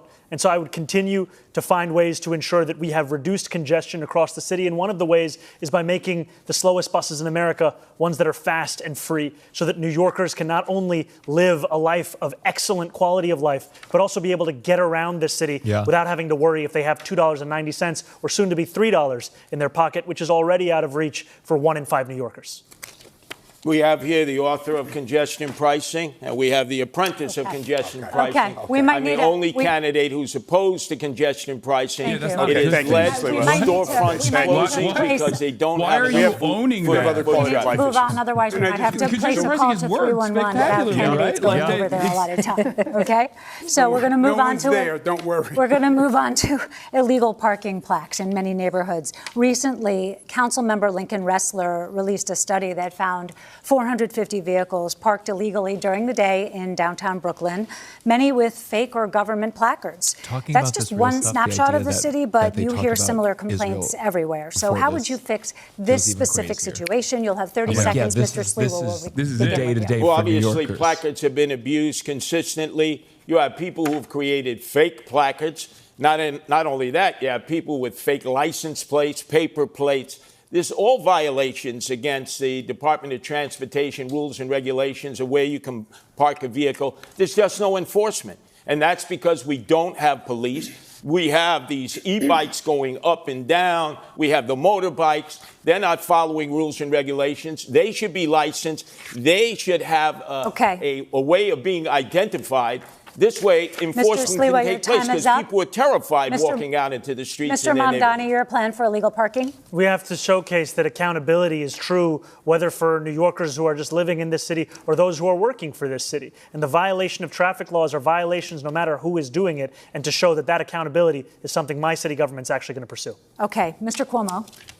On the quality of life, you're right, is very, very important. On the placards, I would make it simple. I would recall all the city placards and reissue only those that are bona fide, period, on day one. On the quality of life issues, the worst thing that could happen is if the Assemblyman's proposal for legalizing prostitution went through. That would be terrible for the quality of life. He also doesn't want to enforce misdemeanors. We're getting to that, That's Mr. assault, larceny, etc. That would be terrible. We're going to have time to address that. I want to be very clear. Not only have I never called for the legalization of prostitution, I'm not calling for that today either. And I also have never said anything about not enforcing misdemeanors. This is just yet another figment of Andrew Cuomo's imagination.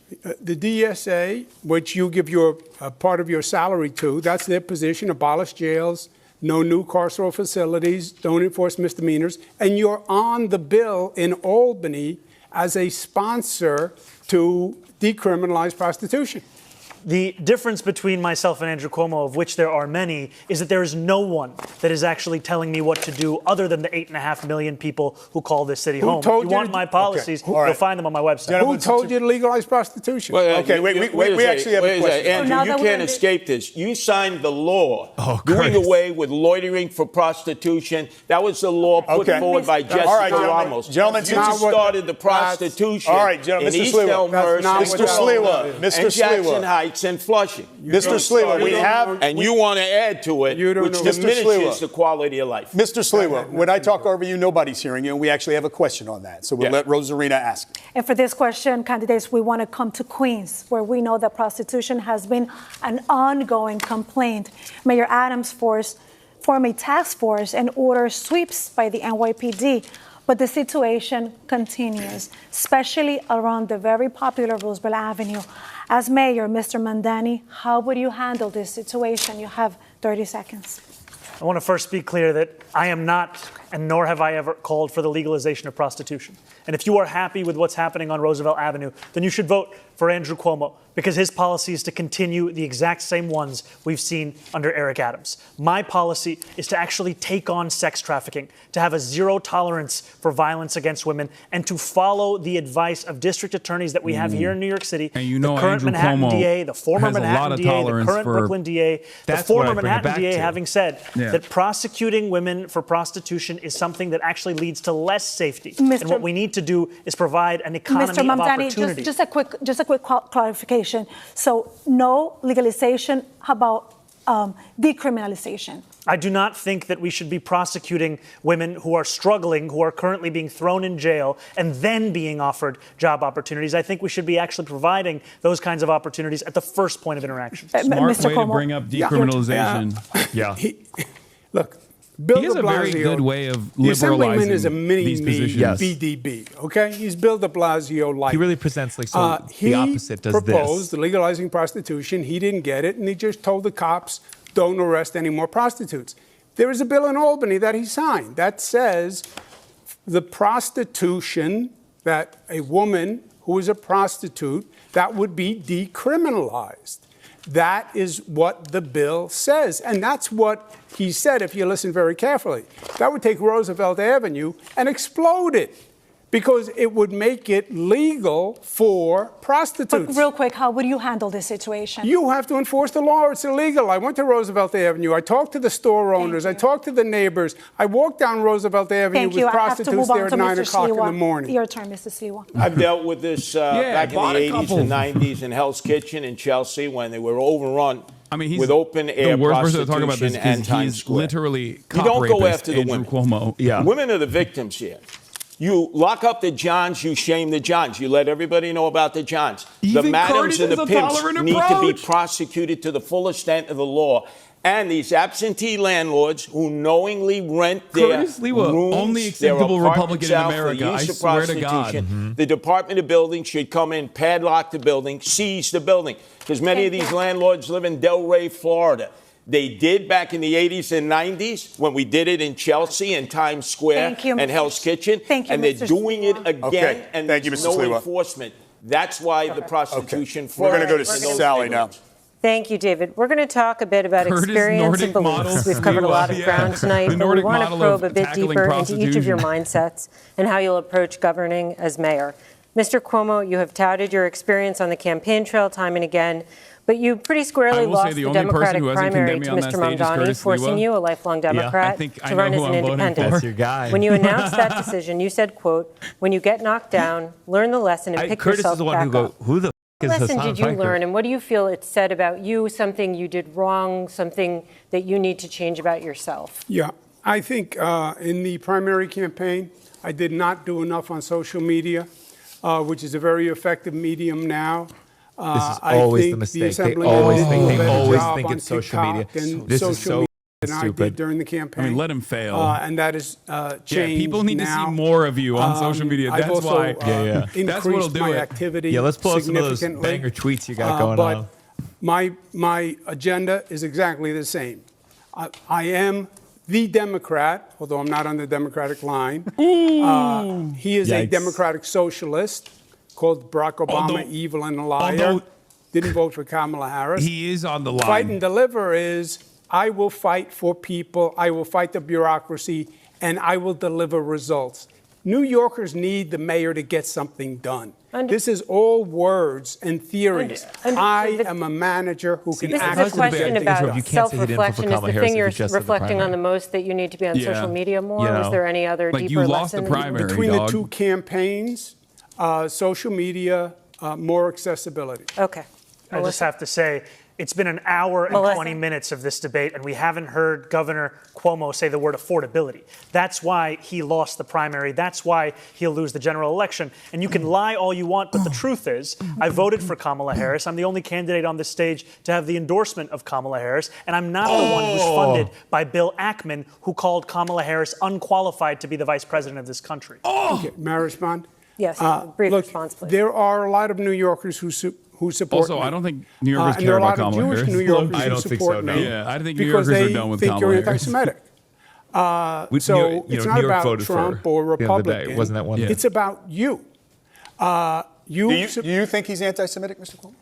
I don't make those judgments about people. Are you a racist? Are you an anti-Semite?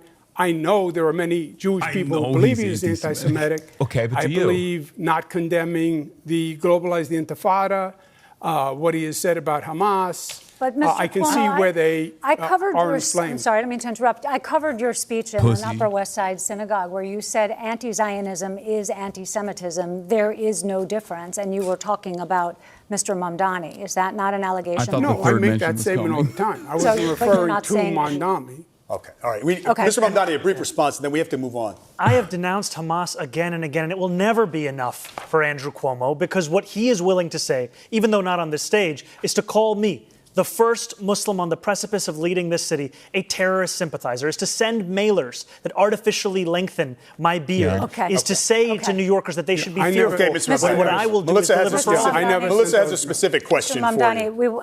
You are the Democratic nominee, and you're also a member, as we've been discussing, of a political organization that may be less familiar to New Yorkers, the Democratic Socialists of America, which believes in dismantling capitalism. New York City is the global headquarters of the finance industry. So how would you be the mayor of Wall Street and the DSA? You have 1 minute. I would be the mayor of this entire city.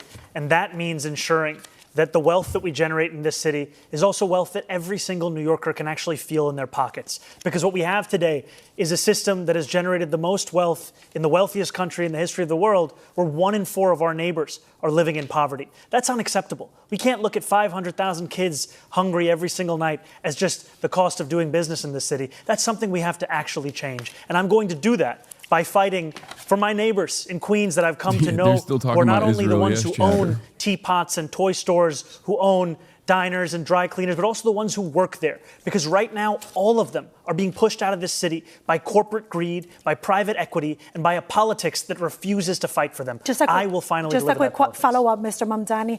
A lot of Hispanic that flee socialism and are a little bit scared to hear your policies. What would you tell them? Well, I would first say that I wouldn't be here without the support of Latino New Yorkers, because it was the majority of their support that helped to make me the Democratic nominee. And what democratic socialism means is a belief in the dignity of each and every New Yorker and the responsibility city government has to deliver that dignity. That's why I'm speaking about childcare, because it's pricing out New Yorkers from the city. That's why I'm speaking about freezing the rent, because housing isn't a human right in the way that we practice our politics in this city. And that's why I'm talking about making buses fast and free, because 1 in 5 New Yorkers are being priced out of public transit today. Rosarina. So, Mr. Sliwa, I would like to talk to you because you were here with us 4 years ago in the same stage for the general election debate, and you lost it.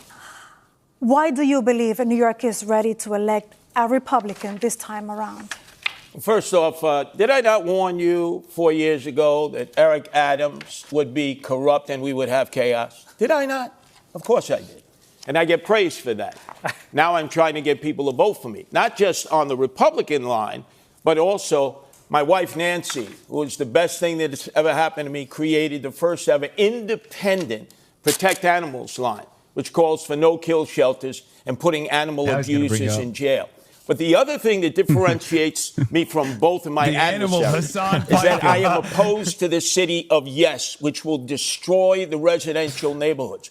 Both of them are for the city of yes. So when you vote for me, whether on the Republican line or the Protect Animals line, turn your ballot over and vote no on all those initiative and referendums. Imagine, they've said, how can you, Curtis, a Republican, work with a Democratic majority in the council? Adrian Adams is in agreement with me. The Democratic city council people are in agreement with me. No to the city of yes, which will take your homes and provide you instead with lithium-ion battery warehouses next to your house, which are like mini Chernobyls. I'm the only candidate who is opposed to the city of yes. Thank you. I have a quick follow to that, Mr. Sliwa. How do you bring down costs if you don't build more housing?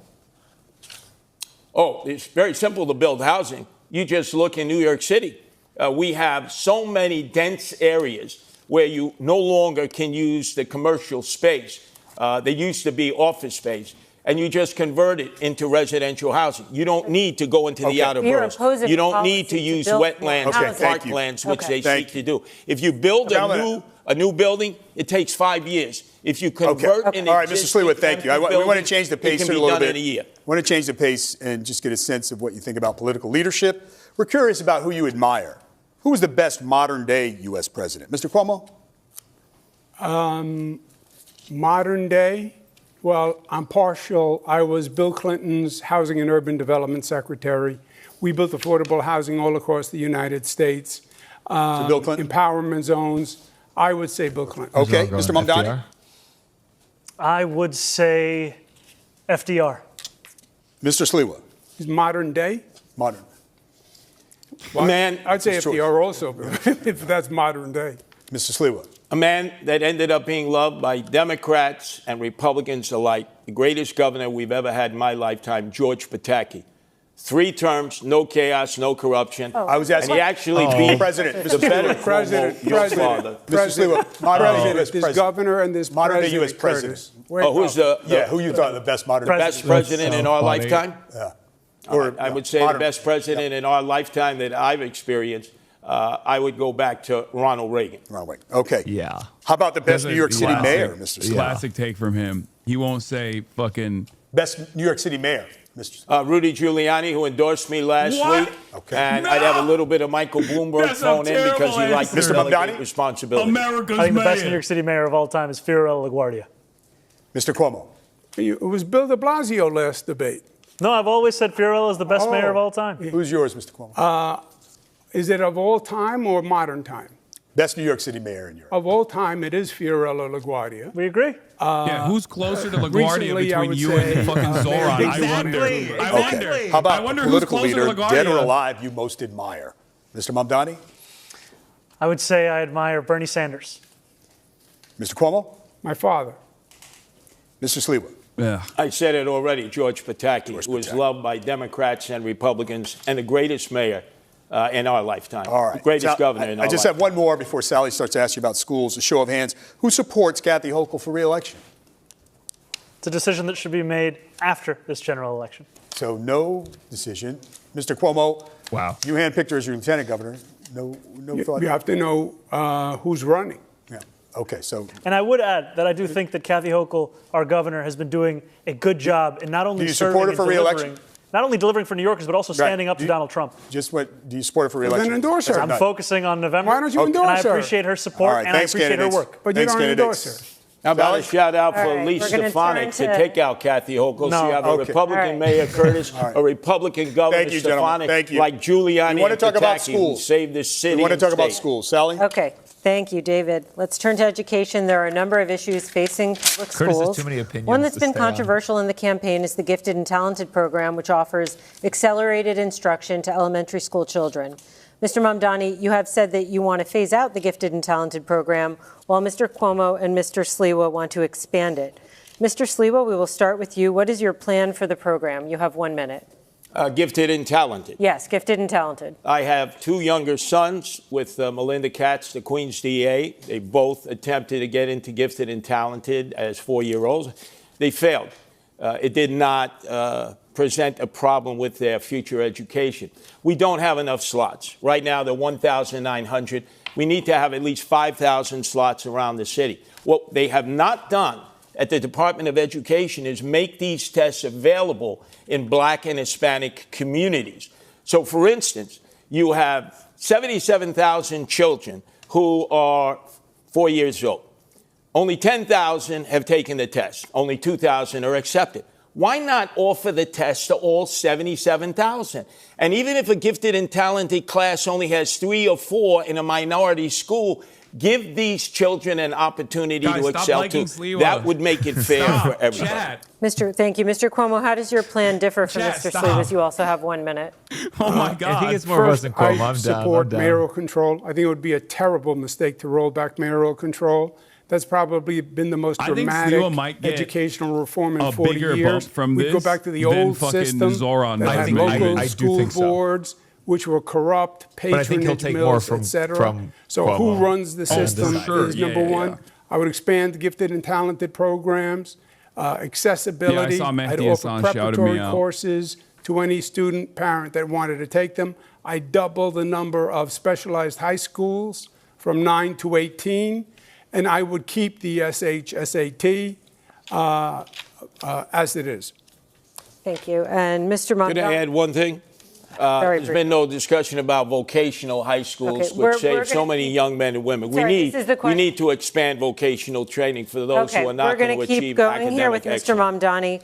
Why should the Gifted and Talented program be phased out, in your opinion? You have a minute to answer. So I want to be very clear. I have spoken solely of gifted and talented for kindergartners. I do not believe that kindergartners should be subject to a singular assessment. I have not spoken of any gifted and talented programs older than for kindergarten. I'm solely speaking about kindergarten. And I believe that we should be delivering the best education across the country here in this city. We will do that by following through on the proposals I've put forward to hire 1,000 more teachers every single year through our Community to Classroom program, one that will ensure that we're providing each student, whether they be in high school or someone who is an adult looking to become a teacher, with $12,000 in tuition subsidies so that they can start to fulfill the 7,000 to 9,000 additional teachers we need so that we can actually deliver on the Class Size Reduction Act, which I was proud to pass in Albany, that will ensure that children and teachers actually have a manageable ratio in that classroom so that they can learn. Because today, that learning is being rendered impossible by the number of kids in that same classroom. It's time to make sure that that number is lower. Yeah. But you don't believe the mayor should run the system? I've been critical of mayoral control because of the ways in which it's been used to take away the voice of parents, of educators, of students. And I think it's important that those same voices be a part of how we lead the system. So are you for or against mayoral control? I've been critical of it. I'm against mayoral control. And I think that there's an importance of developing something that actually enshrines all of those voices together. Mr. Cuomo, you also tried to curtail it when Mayor de Blasio was mayor. But I'm we sorry. can go. Did you hear what she said? No. I was saying you proposed a curtailment of mayoral control when Mayor de Blasio was mayor during There's been multiple modifications of mayoral control. But some proposed curtailment at your hand. So if you are such a champion of it tonight, no, I never proposed reversing mayoral control. No, shortening the duration of time he would have control of schools. Yes, for renewal. The renewal period. How much control of schools, Mr. Mamdani, how much control of schools would you be giving up? Is it just a sharing arrangement? I know you want to share with the districts and with parents, or would you be giving up full control? And is that an accountability problem if the buck doesn't stop with you? I think the mayor needs to retain the accountability so that New Yorkers know exactly who they can come to when they have critiques. And I think we also have to develop a system where we don't have what we saw just recently, where you have hours and hours of parents and teachers and students testifying only to be overruled without any consideration by the panel on Thank you. Mr. Mamdani, I have to move on. Switching now, it's a question for all three of you, switching to students with learning challenges.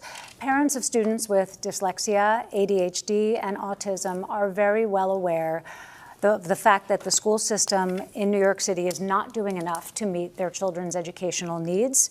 How will you help these parents and students? We know that Mayor Adams has expanded evaluations specifically for children with dyslexia. Demanding it was an issue close to his heart, but what would you do more broadly, Mr. Mamdani?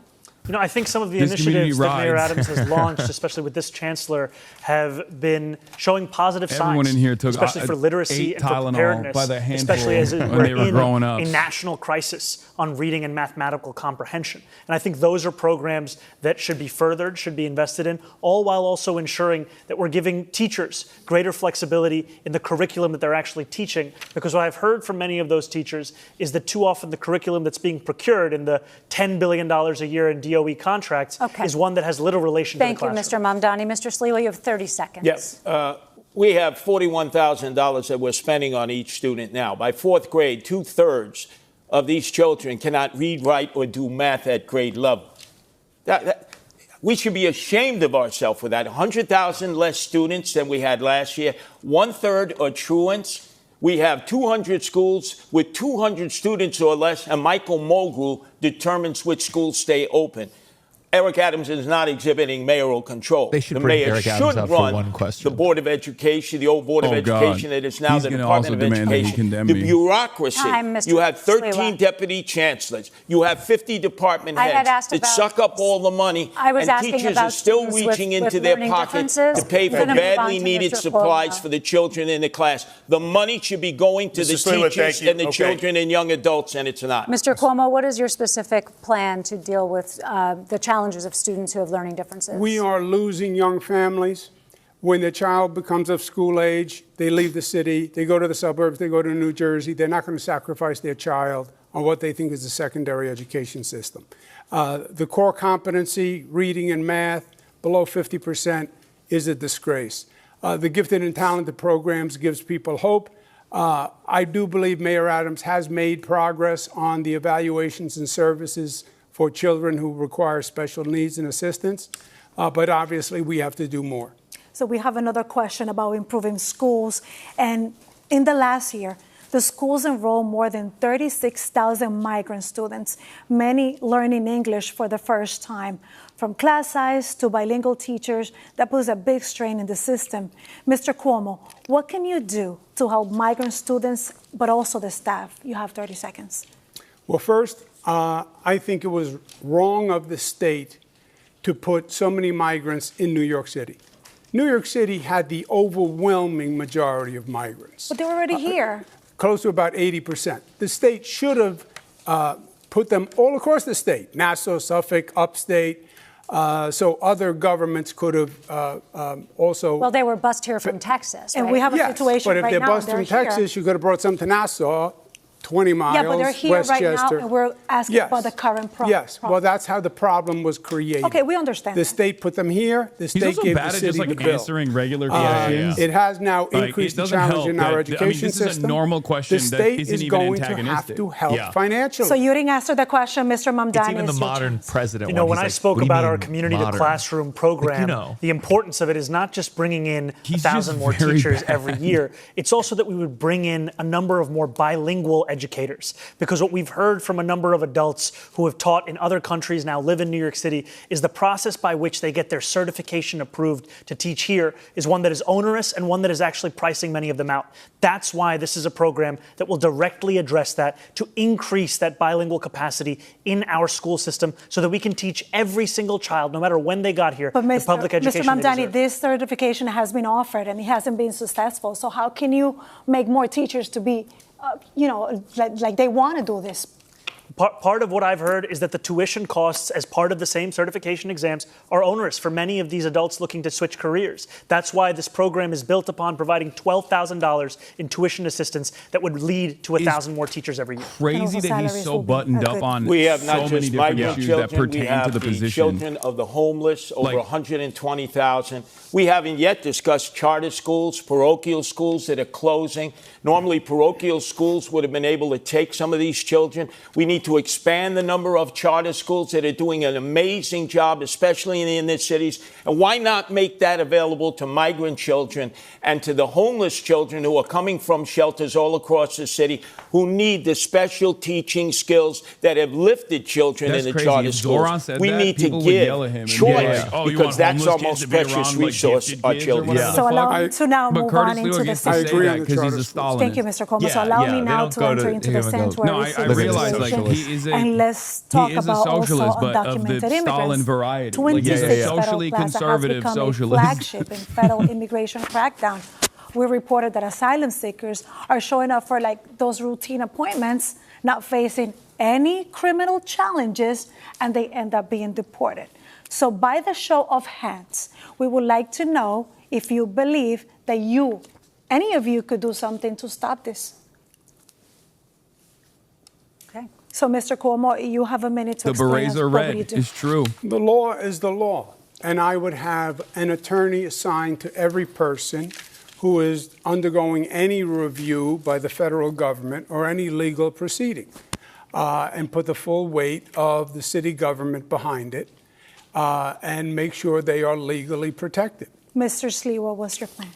Look, going after the criminals, that's the job of Immigration and Naturalization Service, ICE. But when they have to perform under a quota, because I speak to many of the men and women who serve this country, it's putting too much pressure to go outside of courthouses, to go Home Depot shape-ups, or in the backs of restaurants and hospitality businesses, which have hired these migrants, and they are essential workers now. I can tell you, I have 3 sons. None of them are going to do that work. Some Americans will, but most won't. We need to protect the migrants who are workers, who are essential workers, and use ICE to go after the drug dealers, the gangbangers, the sexual predators, and those who are sex trafficking and involved in narco-terrorism. Mr. Mamdani. He didn't say how I'd be proud to be the first immigrant mayor of this city in generations. And it's at 26 Federal Plaza that I've seen what used to be moments when New Yorkers would be getting their citizenship turn into moments of tragedy, where judges are asking New Yorkers who are there for a routine immigration check-in whether they're prepared to leave in the very same clothes that they arrived to that courthouse. I agree that we need more legal representation. I also think we need to actually be able to stand up to Donald Trump, because I heard from Pastor in East Flatbush, Pastor Galbraith, who told me how he accompanied a member of his congregation to 26 Federal Plaza. He sat there as a judge was determining her fate. They managed to convince the judge to replace the deportation order with a TPS order, but they knew that ICE would not care about that change, and they had to sprint her out of the building, smuggling her into the elevator in order to get her back to Brooklyn. Thank you. Candidates want to talk about New York City's economy and change the pace a little bit. Everyone supports growing New York City's economy. The mayor is our chief salesman to the business world. So we want to mix it up, test your persuasive power. So we're calling it an elevator pitch. We'll start with you, Ms. Mamdani. In this scenario, imagine you're talking to the CEO of a big tech company deciding to move its headquarters to New York City or to Dallas. The CEO is concerned New York just raised its corporate taxes and employees will pay more for everything. Look into the camera and make your pitch to that CEO to come here and not there. Do it in 30 seconds. New York City has something that Dallas or no other city across this country could actually offer. And that is the quality of life. That is the arts and the culture. That is the people that make the city so special. And I, as the mayor of this city, will deliver that quality of life, will deliver the safety that is the cornerstone of an affordability agenda, and will ensure that companies choose to come to this city and also choose to stay in this city. Because so much of what drives the tech sector is a hunger for innovation, a unrepenting desire to actually innovate, and those are the very things that are going to characterize my city government in this. But what do you say to the CEO about the corporate taxes and also the staggering costs for the workers? we are going to make this city more affordable so that workers who want to work at those companies can actually be able to do so. And we're going to ensure that this city continues to be one where we see businesses opening. Workers are going to be much more. Workers are going to be more productive when they have affordable housing. The CEO of a similar company with 1,000 good jobs tells you she's very close to moving her headquarters out of New York City. Literally don't she work cites because everything you from can't actually taxes bring to the in crushing good cost talent of to living places like for her that. employees in New York City. How do you convince that CEO to stay? Please look into the camera and make your elevator pitch. You have 30 seconds. We know that the other companies in New York City. I'm sorry. Oh my God, Curtis. The question is to me in this camera? Yes, the question is how you would convince the CEO of a company with 1,000 good jobs who's looking to move out of New York City because of the high cost of living for her employees and taxes, how you would convince her to stay in New York City. In 15 seconds? 30. Okay. 30 seconds. Oh my God. He's so old! I get it. I understand your frustration. I understand that the far left has been raising taxes and making businesses feel like the enemy. We get it. That's gone. The DSA, the socialist orientation, we're not socialists. It didn't work in Venezuela, didn't work in Cuba, didn't work here. We know that we have to work with business. We want to be your partner. We want to have taxes that help us grow our city, but are competitive for you. We're at time. And we want to partner to grow your business and our city together. Mr. Stewart, let's talk about business because let's assume the big tech company that we pitched to Mr. Mamdani earlier has decided to move to New York, and it's 1,000 good paying jobs, and the CEO wants to be based in Astoria, Queens. But there's a loud pushback of residents who don't want the noise and the traffic. How can you convince the residents to accept the new neighbor? You're speaking to a very powerful community. How can you convince them? Well, we saw that with Amazon. Amazon wanted to come in, and AOC led the charge, and local elected officials to say no to Amazon. That was a big mistake. I would say this. Our companies are being recruited away by the day. We have young people who are going to school here who could fill their needs in these high-tech industries who also are being lured away. We need to cut their income taxes for 5 years. Tell them if you go to school here, graduate here, no income taxes for 5 years. It's an income tax holiday. And the most important thing, we have to be able to assure the executives that this will be a city where we don't lock up toothpaste any longer, but lock up the criminals who make it intolerable to have a good quality of life. We need to move on to a subject that is worried about locking up the Socialists of toothpaste. America that stopped Amazon and cost us 25,000 jobs. So Thank you, real Mr. life. Cuomo. We need to move on to a crisis that is very important to a lot of voters, and that is people struggling with mental health problems. Roughly 500 times a day, someone calls 911 about an emotionally disturbed person. And in a limited number of those cases, when the person is not believed to be violent, social workers are dispatched instead of police. Mr. Mamdani, you want to do that on a much larger scale. So we want to know, how will this work? When will you send police versus social workers? You have 1 minute. You know, we have a program here in New York City called Be Heard that is attempting to do this kind of work. But we've had a mayor who has ensured that it's been unsuccessful, to the extent that even when there was an assessment of about 60% of calls that could have been addressed by Be Heard instead of the NYPD, Be Heard was not actually responsive to it. And that's because we haven't had the political will to deliver on what is a crisis that affects so many New Yorkers, which is the mental health crisis. What my plan will do, an innovative plan of the Department of Community Safety, will take what has worked elsewhere in the country, a program in Eugene, Oregon, where they took 24,000 911 mental health calls out of the police department.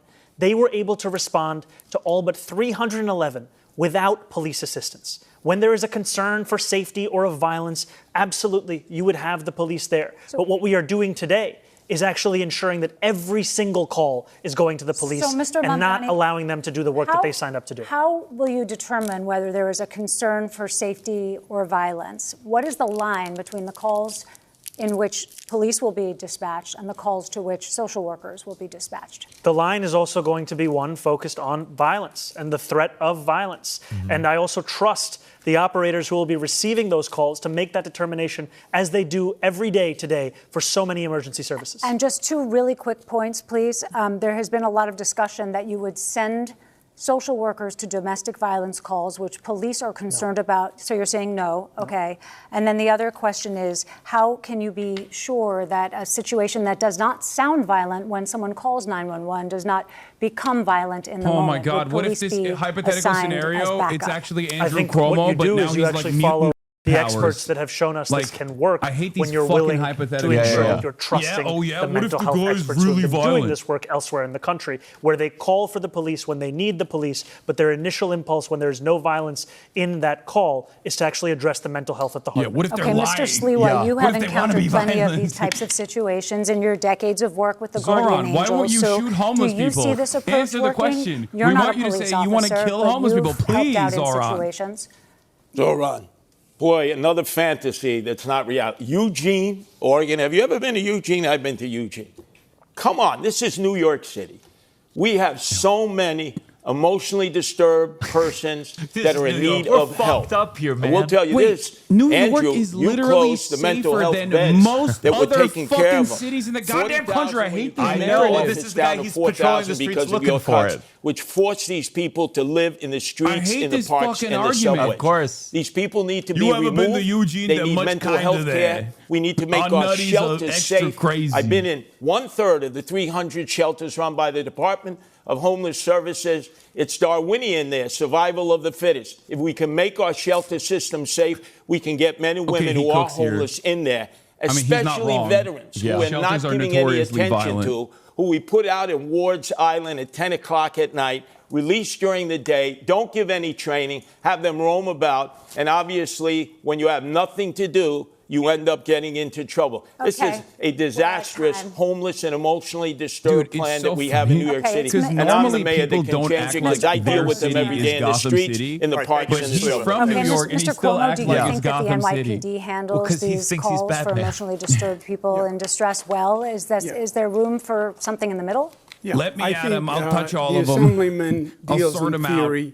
There's an advantage when you actually have experience. I've run homeless programs. I ran the homeless programs for the federal I'm gonna government. run it just I worked in like- cities all across the nation. Just like the elderly. When you get a call Push on them a into telephone camps. about a mentally ill Let God person sort it out. who may be violent, That was one it of is the a very bingo dangerous sound of Cuomo situation. voice.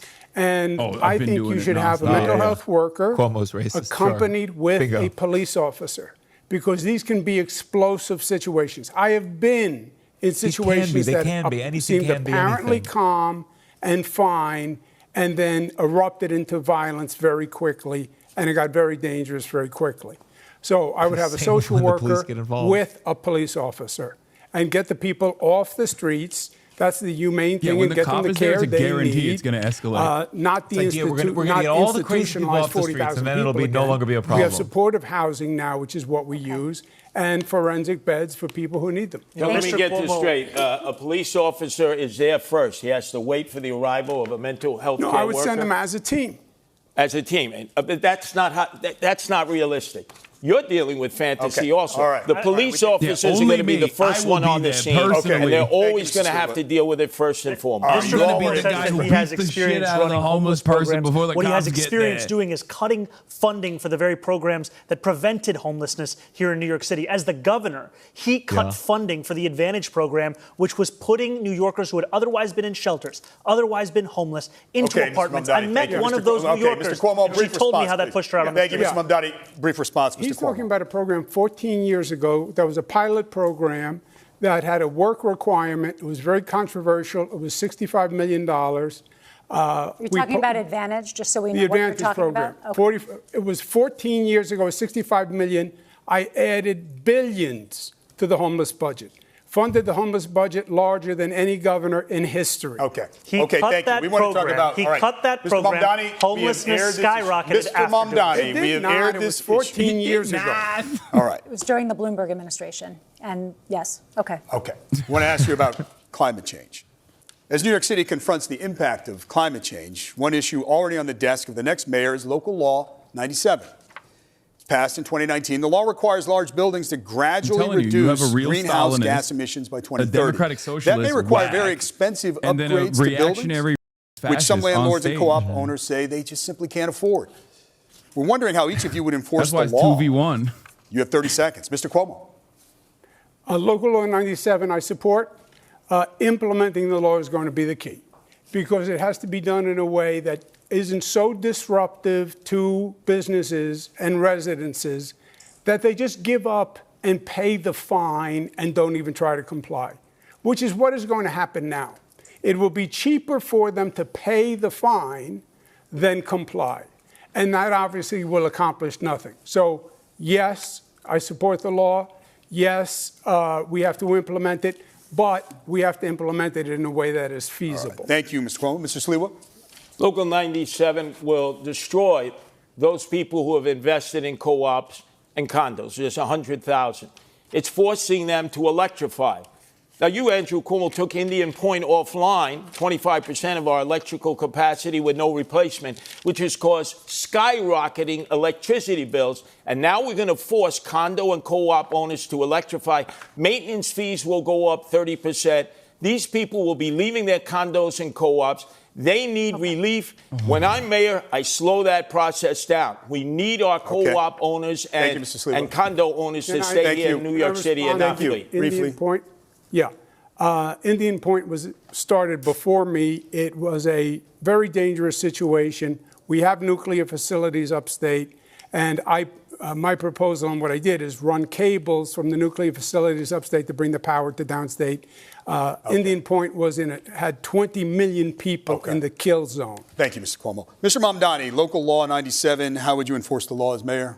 I support the law, and I would also make it easier for condo and co-op owners to comply with the law, because what I've heard from so many is that it's cheaper to pay the fine than to actually get into compliance. And I think the city has a role here in procurement at a large scale of so much of what is necessary in these infrastructure investments. We've seen it be done in the Clean Energy Challenge within NYCHA. It's time to do it right here in New York City to assist those condo and co-op owners in meeting the standards we desperately need to hit. Okay, gentlemen, New York City loves its parades, and the mayor is often front and center. You have all said that you want to be mayor for all New Yorkers. So will you march in all the parades that mayors have traditionally marched in? On the Israel or parade? Are there any that you would boycott? Mr. Sliwa? Oh, that's I literally... think the mayor has a responsibility, whenever possible, to march in parades, to celebrate whatever that parade is performing as. I've been a Grand Marshal of the Pulaski Day Parade. I was proud to celebrate my Polish heritage. Are there any that you would boycott, though? I just need to move this along. Excuse me? Would you boycott any of the city's parades? No, I would not boycott any parades. Mr. It's the mayor's Cuomo, responsibility to be available to all racial, ethnic, and religious groups. No, I wouldn't unless they discriminated. Okay. Mr. Mamdani? There are many parades that I would not be attending because I'd be focusing on the work of leading this city. Which parades? A number of them. I've already missed a number of those parades because I've been trying to speak to as many New Yorkers as possible. Okay. I don't have the list of all the parades I've missed. Wow, that's a lot. The mayor should be going to all parades. Let me ask you this. Are there any parades that don't exist that you think as should? Mayor, I will be at the... Mr. Mamdani? I haven't thought much about parades, to be honest with you. Mr. Cuomo? I have not thought... I don't even know what parade doesn't exist, frankly. Could be for anything. Mr. Sliwa? Every parade has the right to exist in New York City. I would ask you, would you protect the Christopher Columbus statues that exist here in the city? Israel, they want them to bring it up. My focus is on affordability. I'm not thinking about statues. Well, you're not answering the question. Yeah, thank you. You're not answering who cares what the answer to the question is? is? The Columbus Day statue. That issue's come up. That's what we call it, disgraziado. Listen, we're in the last couple of minutes, and we thought we'd have some questions. We thought we'd have some questions that maybe give a glimpse into your life or your personality away from the political podium. What's your go-to breakfast order at the bodega? Oh, Andrew Cuomo sucks on this. Oh, eggs and cheese on a roll. No salt, please. Mr. Cuomo? Same thing. No salt also. What? Mr. Mamdani? Egg and cheese on a roll with jalapenos. No. Have you ever purchased anything in a cannabis shop? And if so, what did you buy, Mr. Mamdani? First of all, I have. I have purchased marijuana at a legal cannabis shop. Okay. Mr. Cuomo? No. Mr. Sliwa? When I was shot 5 times, I've had Crohn's disease. I did use medical marijuana. Yes. Okay. In a dream scenario, we know it's not possible, but the Hilarious. Mets are When it playing was Game shot 7 of the 5 World times, Series what on the does that same night as the Knicks are playing Game 7 of the NBA Championship, and you can only go to one. Which one will it be, Or Mr. is it Sleep? Knicks or? Again, which baseball team? This is the Mets, Game 7, Knicks, Game 7. Even I'm not going to the Mets game. I'm a Yankee fan. True baseball fans either like one or the other. I'm going to the Knicks game. That's my team, the Knicks. Mr. Cuomo? I'm going to go half and half. I can make it back and forth. All right. No, Mr. Mamdani? This is what New Yorkers are sick of. Just pick a team. What's Come on. your answer? I'd be there for the Knicks. Okay. Well, there's a lot of ground covered. We'll leave it on that light Andrew note. Thank you, Cuomo's candidates, such a for a spirited horrible, debate. We thank you as well. horrible we hope you got a lot out of it. politician. How is that New York City viewers, New York City possible? voters. Yeah, the just New York lots City of Campaign quibbling, the Finance whole- Board, we thank heartily, and we urge you to check out their website, nycvotes.org. From all of us here, we certainly thank Wow, you for what a watching, and remember, go fucking vote. shit show that was. Tuesday, November 4th. Have a good night. All right, thoughts on what we just watched? I think Zoran got it. I think Curtis was shocking in his ability to share thoughts that wasn't being covered. To be fair, he's done this a lot. Yeah, and by that I mean this is his 11th mayoral run. Yeah, in a row. He's always the Republican ticket guy. Cuomo put forward no vision. He just quibbled how that was politics. What was really good about what Zoran was doing is not only would he actually attack Cuomo, but he would do so within the confines of a clear-cut policy agenda that he was advancing, where he'd be like, I'm going to do this, as opposed to what Cuomo did. So it was a double bind in that regard. It was very good. Yeah. He moved on from attacking Cuomo in the second half. He was like, I think I made my points. And part of me always wants it to come back. Especially when they were talking about sex workers, I wanted them to bring it back to Cuomo. But I guess at a certain point, it's you're either bothered by Cuomo's past or not, and you got to present a vision. Yeah. And Zoran presented the most of a vision. But like I said, out of all of the people on stage that did not say anything mean about my 9/11 comments, I have to be a Curtis Sliwa supporter. Yeah. I apologize, Zoran. I'll hit you up later. My mistake. I thought you were a real one for I was the Turkish Connect, because every New York mayor has to have a Turkish guy. Yeah, that's true. And sorry, it's not going to happen for me any longer. Someone made 5K on Cuomo mentioning you. I think that was fake. I don't think that was an actual. Bet. Okay, so you're Zoran. I do have a poly market bet though for being arrested before October 31st. Oh, okay. I don't know why, and people have actually put money into it.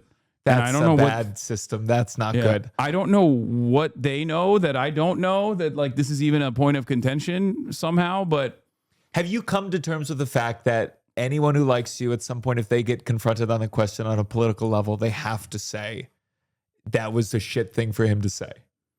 Have you come to terms with that? No politician in America can go, please, he was talking in a grand poetic. No, I think it's been. He didn't say the people in the tower specifically deserved it. Yeah. No, I don't have any expectation that any politician is going to defend that statement on its face, and I don't expect them to. But I think it's like this is not even a Jeremiah Wright style situation for Obama, or a Sister Soldier situation, because instead of getting first of all, it's me. I'm so irrelevant in the grand scheme of things that it makes irrelevant. But what you're doing, you're not running a church. You're not a politician. And per your point, it was old 2020 bringing up tweets. It was very an old school thing. Yeah, it's like a statement from 2019 about blowback that I misworded, but I don't expect any politician to endorse that statement. And it's the second beat. People would have to the people who would care, who would be bothered and not misunderstand and in bad faith take your comment, don't know who you are. They're older. They'd have to look you up. They're not going to. Yeah. So it's just nothing. It's nothing. Yeah. I think it's a plus. No, it's a nothing. It's a nothing burger. It's a nothing statement, and I think it's the reason. I think Cuomo's team is doing that because they're extremely online. There are people in his corner that are obviously extremely online, because Paul Bless said it best, where he said, Why is Cuomo doing this? Who is telling him to talk about Hasan Piker 3 weeks before an election in which he's down 20 points? To me, the main factor in why Mamdani is beating his ass is that he convincingly talks about loving the city and wanting to improve it, and is transparent to anyone who isn't ideologically blinded that Cuomo sees it as a stepping stone to something else he hasn't figured out yet. And it's so obvious because like the only thing that does is just like elevate my profile in the eyes of people who had not heard about me from a deeply negative politician, like a politician with like really, really bad. Like they said, why did you lose? And he said, it's the social media. I mean, that means there's nothing else that he took from it. There's nothing else that he learned from it other than I have to pour more money into Gen Z running the Twitter. Like that's insane. It's embarrassing that you've had no more development thought to that answer. None of his answers were good. None of them were inspiring. None of them any vision. And he had so much to answer for. Yeah. And I do think that if you've been in politics a long time, it should be hard to keep running. It should be hard because I don't think it's good to have these politics for 40, 50 years. You should have a record that you answer to, and he couldn't answer to it. And I think that the worse your record is, the harder it should be to get reelected. That's the sign of a healthy system where new things enter. Yeah. And this is a time unlike any other where people are very clearly demanding that. Like they want that change. They want a fighter. They want someone who comes across as more earnest, comes across closer to the average voter. And Andrew Cuomo is everything. He is everything that people despise about American politics, like the institutional rot. And he's compromised. I mean, he's compromised in that and Trump will hold that over his head. And like I would have hit that more. Yeah. That's true. And I would have even hit like the fact that he said that he would be Benjamin Netanyahu's lawyer, like on the Israel stuff. Cause like he put like, talk about horrible political instincts, like being immoral and having the worst political instincts where like at a time when the overwhelming majority of the Democratic Party's base had actually, was actually demanding to decouple from Israel. And Andrew Cuomo was like, this is my opportunity to be Benjamin Netanyahu's lawyer. So I think he did bring that up, the Netanyahu's lawyer line. But like, but he would only bring it up so much because it's just like you got to move on from this. The parts that parade question was insane, I know, dude. The parts that I really appreciated, for the record, the parts that I really appreciated in the beginning was when he was talking about like the context of the occupation. I thought that was like unheard of from any American politician. The fact that he said like we're not looking at the context of like how October 7 happened, like something along those lines. That is not only a truthful reflection of events, but it's also unheard of. I've never heard someone say that in any setting whatsoever, like calling it an apartheid. Like because it's true. It's crazy that it's like so difficult to. I want to say, like, to my fellow Jewish New Yorkers, just this thing of like demanding the prioritization of the mayoral candidates' views on Israel and demanding that be frontline and center. It's almost become like a joke, the fact that it's so much. And if you're saying like, hey, we'll talk about schools, we'll talk about subways, we'll talk about childcare after we talk about this issue that's important to me, it's not going to engender a love of the Jewish people. Yeah. You know what's really interesting about this? Because I looked at the polling numbers like recently, right? I looked at the polling numbers recently, and it said Jewish New Yorkers still was like 60% sympathize with Israel strongly or somewhat, as opposed to Palestinians, and then it's like 30% strongly sympathize with the Palestinians, right? Something like that. Yeah. And yet Zoran won in the Democratic primary the majority Jewish vote. And what's interesting to me about that is like that. For me, that is the proof that's the proof of concept. That for two reasons. One, regardless of how American Jews feel about Israel, it's not their highest priority. That's number one. And number two is that American Jews, New York Jews, they clearly looked at everything that Zoran was representing and they were like, I want fast and free buses. I don't really like what he's saying about Israel. I love Israel, but like, I want fast and free buses more than... The more time you spend on the subway, the less you think about Israel. I promise you that. So I think that's really important because it's a testament to the argument that I present all the time whenever Democrats come to me and ask me like what to do about this sort of stuff, or the media, whenever they're like trying to conduct an autopsy on what went wrong. I'm like, be issue first. Yeah. Be very specific, be issue first, and be definable by the policies that you are advocating for. Yeah. And Zoran did that. He did that while holding a strong line. Like, instead, I think a lot of politicians, even who are critical of Israel, they try to they get wrapped up in the conversation. They try to do some kind of balancing. Zoran came up with a very clear line of how he states this. Yeah. He doesn't believe in the right where there's inequality. And then he goes back every single time, almost obnoxiously so. But it reminds people at home, going like, yeah, that's what I care about. Yeah. Why would you care about what the potential mayor for New York tells Hamas to do? Yeah. That's nuts. Yeah, it's incredibly dumb to like constantly bludgeon over the head of a dude running for New York mayor to be like, oh, what do you think Hamas should disarm? Do you think this? Do you think that? It's like, dude, these are utterly irrelevant in the grand scheme of things. You could be a mayor who condemns Hamas, and it doesn't mean Jews in New York are going to be any safer because you've created a system with. I mean, it's just they're separate things, and he's held his ground. I like, and they trained him. I mean, honestly, he got Colbert trained him a little, and then he got to this, and he had his answers ready.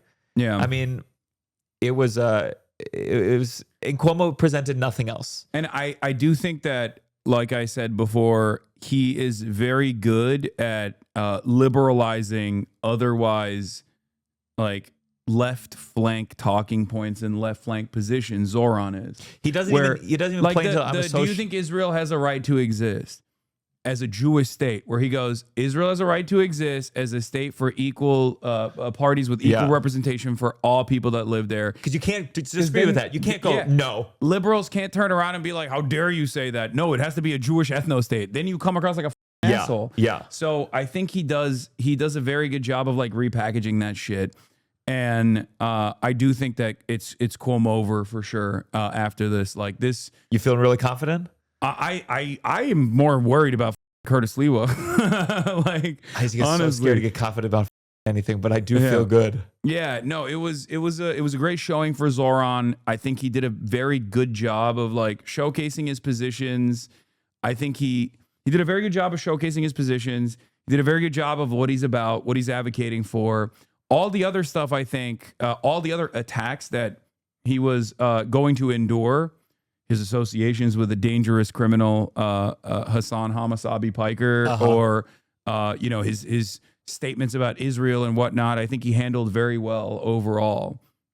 But like you asked initially, no, my expectation is much worse, because like I thought he could. There was a chance he could just like me. Like I thought he was gonna be like, oh, yeah, I condemn Hasan Piker. Yeah, I learned about it. I cut off all connection to this person. Yeah, like just. I unsubbed from the stream. Straight up I lied on camera. This is a preview of more and more millennial candidates. It's going to be a debate about tweets. It's going to be a debate about tweets from a certain era. It's also stupid because like when Andrew Cuomo brings that up, like I think.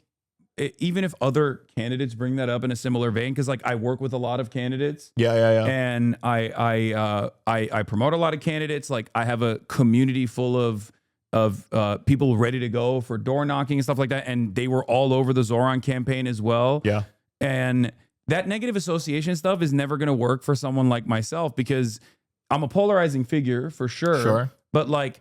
People know what my political positions are, no matter how hard like someone tries to bastardize them. And you either, if you know who I am, you either despise me, which there's a smaller group of people who despise me than love me, but they're very loud. Mm-hmm. Or you're gonna be like, yeah, he's a progressive guy. I like what he's about. I like that he's a fighter, and that's all this is. So the broad majority of the public has no clue who I am. Yeah. So. It's very dumb to try and hammer on that point because like I'm not like if Zoran had retaliated and been like, you just went on the Impulsive podcast, like if we're talking about podcasts, like you went on the podcast that did he really? Yeah. Oh my God. And shout out to look, I love Mike. Mike is my good friend. I'm not I don't really know Logan at all. But like, if someone brought up like the suicide forest. But like, yeah, he's a much more notable figure is what I'm saying. Like Logan Paul is known by way more people than someone like myself, right? Yeah. So for him to try to bring that shit up is so stupid. You know? But it just fails. I mean, it's what Democrats did with Trump, and it failed so spectacularly. It's just trying to focus on the associations and not presenting a vision. It's too easy. It feels good in the moment, and you think you got the momentum because the people who really hate it, the people who really hate you or really hate Zoran, they're going to be really loud, and you're going to get this reinforcement of like, this is working. But it's just a small select of people who are riding on their hatred of someone. Yeah, you have to present a vision. Like he just went on the impulsive podcast, you know what I mean? Like, and that's the thing. Zoran didn't go after because he had so much. He didn't have to go after because there's assault allegations. Yeah. So and he has such little on Zoran. He has to go over someone he worked with a couple times and is friendly and likes. It's last tweet in this thread. What is this? Fox News graphic before Zoran interview. I don't think we should have billionaires. The last tweet in this thread. Oh yeah, here. Meanwhile, yeah. While Zoran was on Fox News, Andrew Cuomo was doing the Logan Paul, Mike Malek, Impulsive podcast, and if he wanted to, he could just easily turn around and be like, yeah, you went on the podcast of a dude who went to the Japanese suicide forest and also literally promoted Donald Trump. Yeah. And played a role in Donald Trump becoming president. Again, like I said, I love Mike. Mike is the homie. He's the man. I don't know Mike, so I don't give a he's a great dude. I love him. Personally, I think he's a good dude. Having said that, if we're playing politics and like smear associations, like Andrew Cuomo has so many more like attackable lines. Yeah. And you guys, I mean, this generation, there's so much media on them that everyone has a one thing. Everyone has a one thing you can cling. It's just not, it's going to prove less and less effective as time goes on. Grok loves you, lol. What is this? Grok does love me. No, Zoran Mamdani didn't say Hasan, he gay as in the October 16th New York City mayoral debate. He condemned Hasan Piker's 9/11 comments as objectionable, reprehensible. The phrase appears to be satirical exaggeration. Yeah. My favorite part was when Zoran said, Hasan, he gay as fuck, says Tim Pool. Yep. This is what you do when you have nothing to hold on to. Absolutely. In this debate. You have no dog in this fight. You have no stake. So you're just like an extremely online guy. And this is what is this? Also, look who endorsed him. No. I saw that today. No. Amy Schumer rhymes with Cuomo. Oh, it's over. It's over for Cuomo. It's so Cuomo over, dude. That's someone with their finger on the pulse. Yeah. That was sad. Not surprising. I'm sure it's it's so done. It's so done. Do you feel like what when Zoran wins? I mean, you've had people where you support them and then they do something that you find objectionable. Do you struggle with being honest about it? I mean, there are currently prominent national politicians that I do talk to with regular frequency that I sometimes am very critical of. Yeah. And, it is what it is. Obviously, like the worst example is I never had a direct contact with Fetterman, but like, what has he done?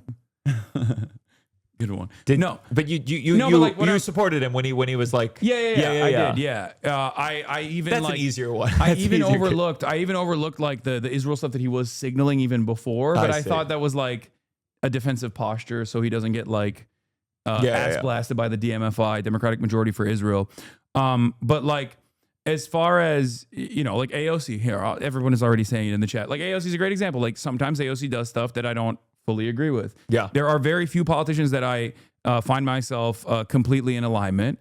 But I see politicians as servants of the public. Like they are supposed to be almost like an empty vessel that we demand they make changes through. Yeah. So in that regard, if I call balls and strikes, there are even Democratic politicians that I otherwise do not align with ideologically at all. Mm-hmm. But when they do good things, I give them, proper credit. Like Chris Van Hollen is a great example of this. I think he's done a lot in terms of like progressive politics, like really pushing the needle on immigrant rights and like extracting Kilmar Ortega Garcia from El Salvador. That was a huge move. Yeah.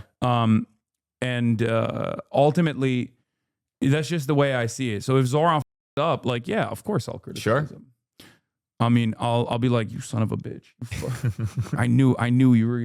You'll come back and be like, these comments are made were reprehensible and I'm gonna DM him being like, you talk shit about 9/11, bro. You kidding me? No, it's just like, it makes sense that there's gonna be stuff that they do because they have to work within the confines of like being the mayor of New York, or work within the confines and like all the external pressure that exists on that role, all the other forces of capital that are going to be coming after him. And the same goes for AOC and Bernie Sanders as well. I've been very critical of Bernie Sanders. I love Bernie Sanders. Bernie Sanders is, I think, a very important political figure in contemporary American politics. But I think his liberal Zionism was completely unacceptable, and even to this day, like his the way he communicates about like saying but Hamas, even when talking about like the genocide, it's like that's ridiculous. Yeah, it's ridiculous, not because like I expect him to praise the Al-Qassam Brigade or something and be like, today is the day that Yahya Sinwar was martyred 1 year ago, and he changed humanity. Like, that's not my expectation. I'm just like, be truthful, be honest. Yeah. Like, be honest about like the conditions that led to October 7. And it's disappointing, but having said that, I see the full extent of what they represent and what they advocate for, and where they move where they move the conversation to in American politics. I think people feel the same way about you and the 9/11 comment. I don't think it's that big of. No, I don't think it is. But I'm saying, no. First of all, you're a comedian. Please, I'm a comedian. My God, you made a Holocaust joke. I mean, listen. But Candace almost laughed at it. That's what I'm hoping for the next debate, where a comedian, Gianmarco Soresi, opened the rally. And open the rally with, oh my God, there's like 6 million people here. Sorry, I might be exaggerating. I'm Jewish. Like the Zoran not believe that 6 million Jews were killed during the Holocaust. But people understand it, and I think the older people get, and the people who engage with people in the way that they know they put out hours and hours and hours will go, I don't give a that they knew the person who said that one thing on the one stream 10 years ago. I don't get, because we lived through the heat of the tweet. The tweet meltdown, screenshot your life's over, and we were like, that was silly. Yeah. And so it's not going to work. For the newbies, offer clarification on the 9/11 comment. I mean, I've done it so many times, but it's blowback. That's it. There's already academic consensus on the matter. It's America's it's America's foreign policy in the region that directly was responsible for 9/11. And there's not even any sort of I don't think there's any sort of debate on this matter at this point. And we've consistently kept doing it as well. So yeah. But that's it. That's all it was in terms of what America was deserving. But like I said, I think this is a generational thing regardless. Like if you are the accusation, the false accusation in that regard is when people say like, oh, you think Americans deserve to die in 9/11, which is not what I implied at all. Of course, but that's always going to be the game. It's to be like, are you saying that these people deserve to suffer? Yeah. It's just like a super cynical approach, but it makes sense. And it was, to me, it's like if someone said you reap what you sow, and someone said, so you're justifying every consequence that everyone's ever faced in the world. Yeah. It's like no, it's about how the world does function. Yeah, ultimately it's incredibly stupid. It's not all that consequential. I think Zoran should have stuck by his side harder. He should have said, come on, play the clip. Can we play the clip? Let's get the full context. Yeah. Your 2-minute interview with THR just dropped. Okay, well, we got to go because our podcast is about to start. We're doing Fear and with Gianmarco. Fuck yeah. It's happening. He's a podcaster. He's Hello. Mr. Podcast. So get excited for that. And I will see you tomorrow.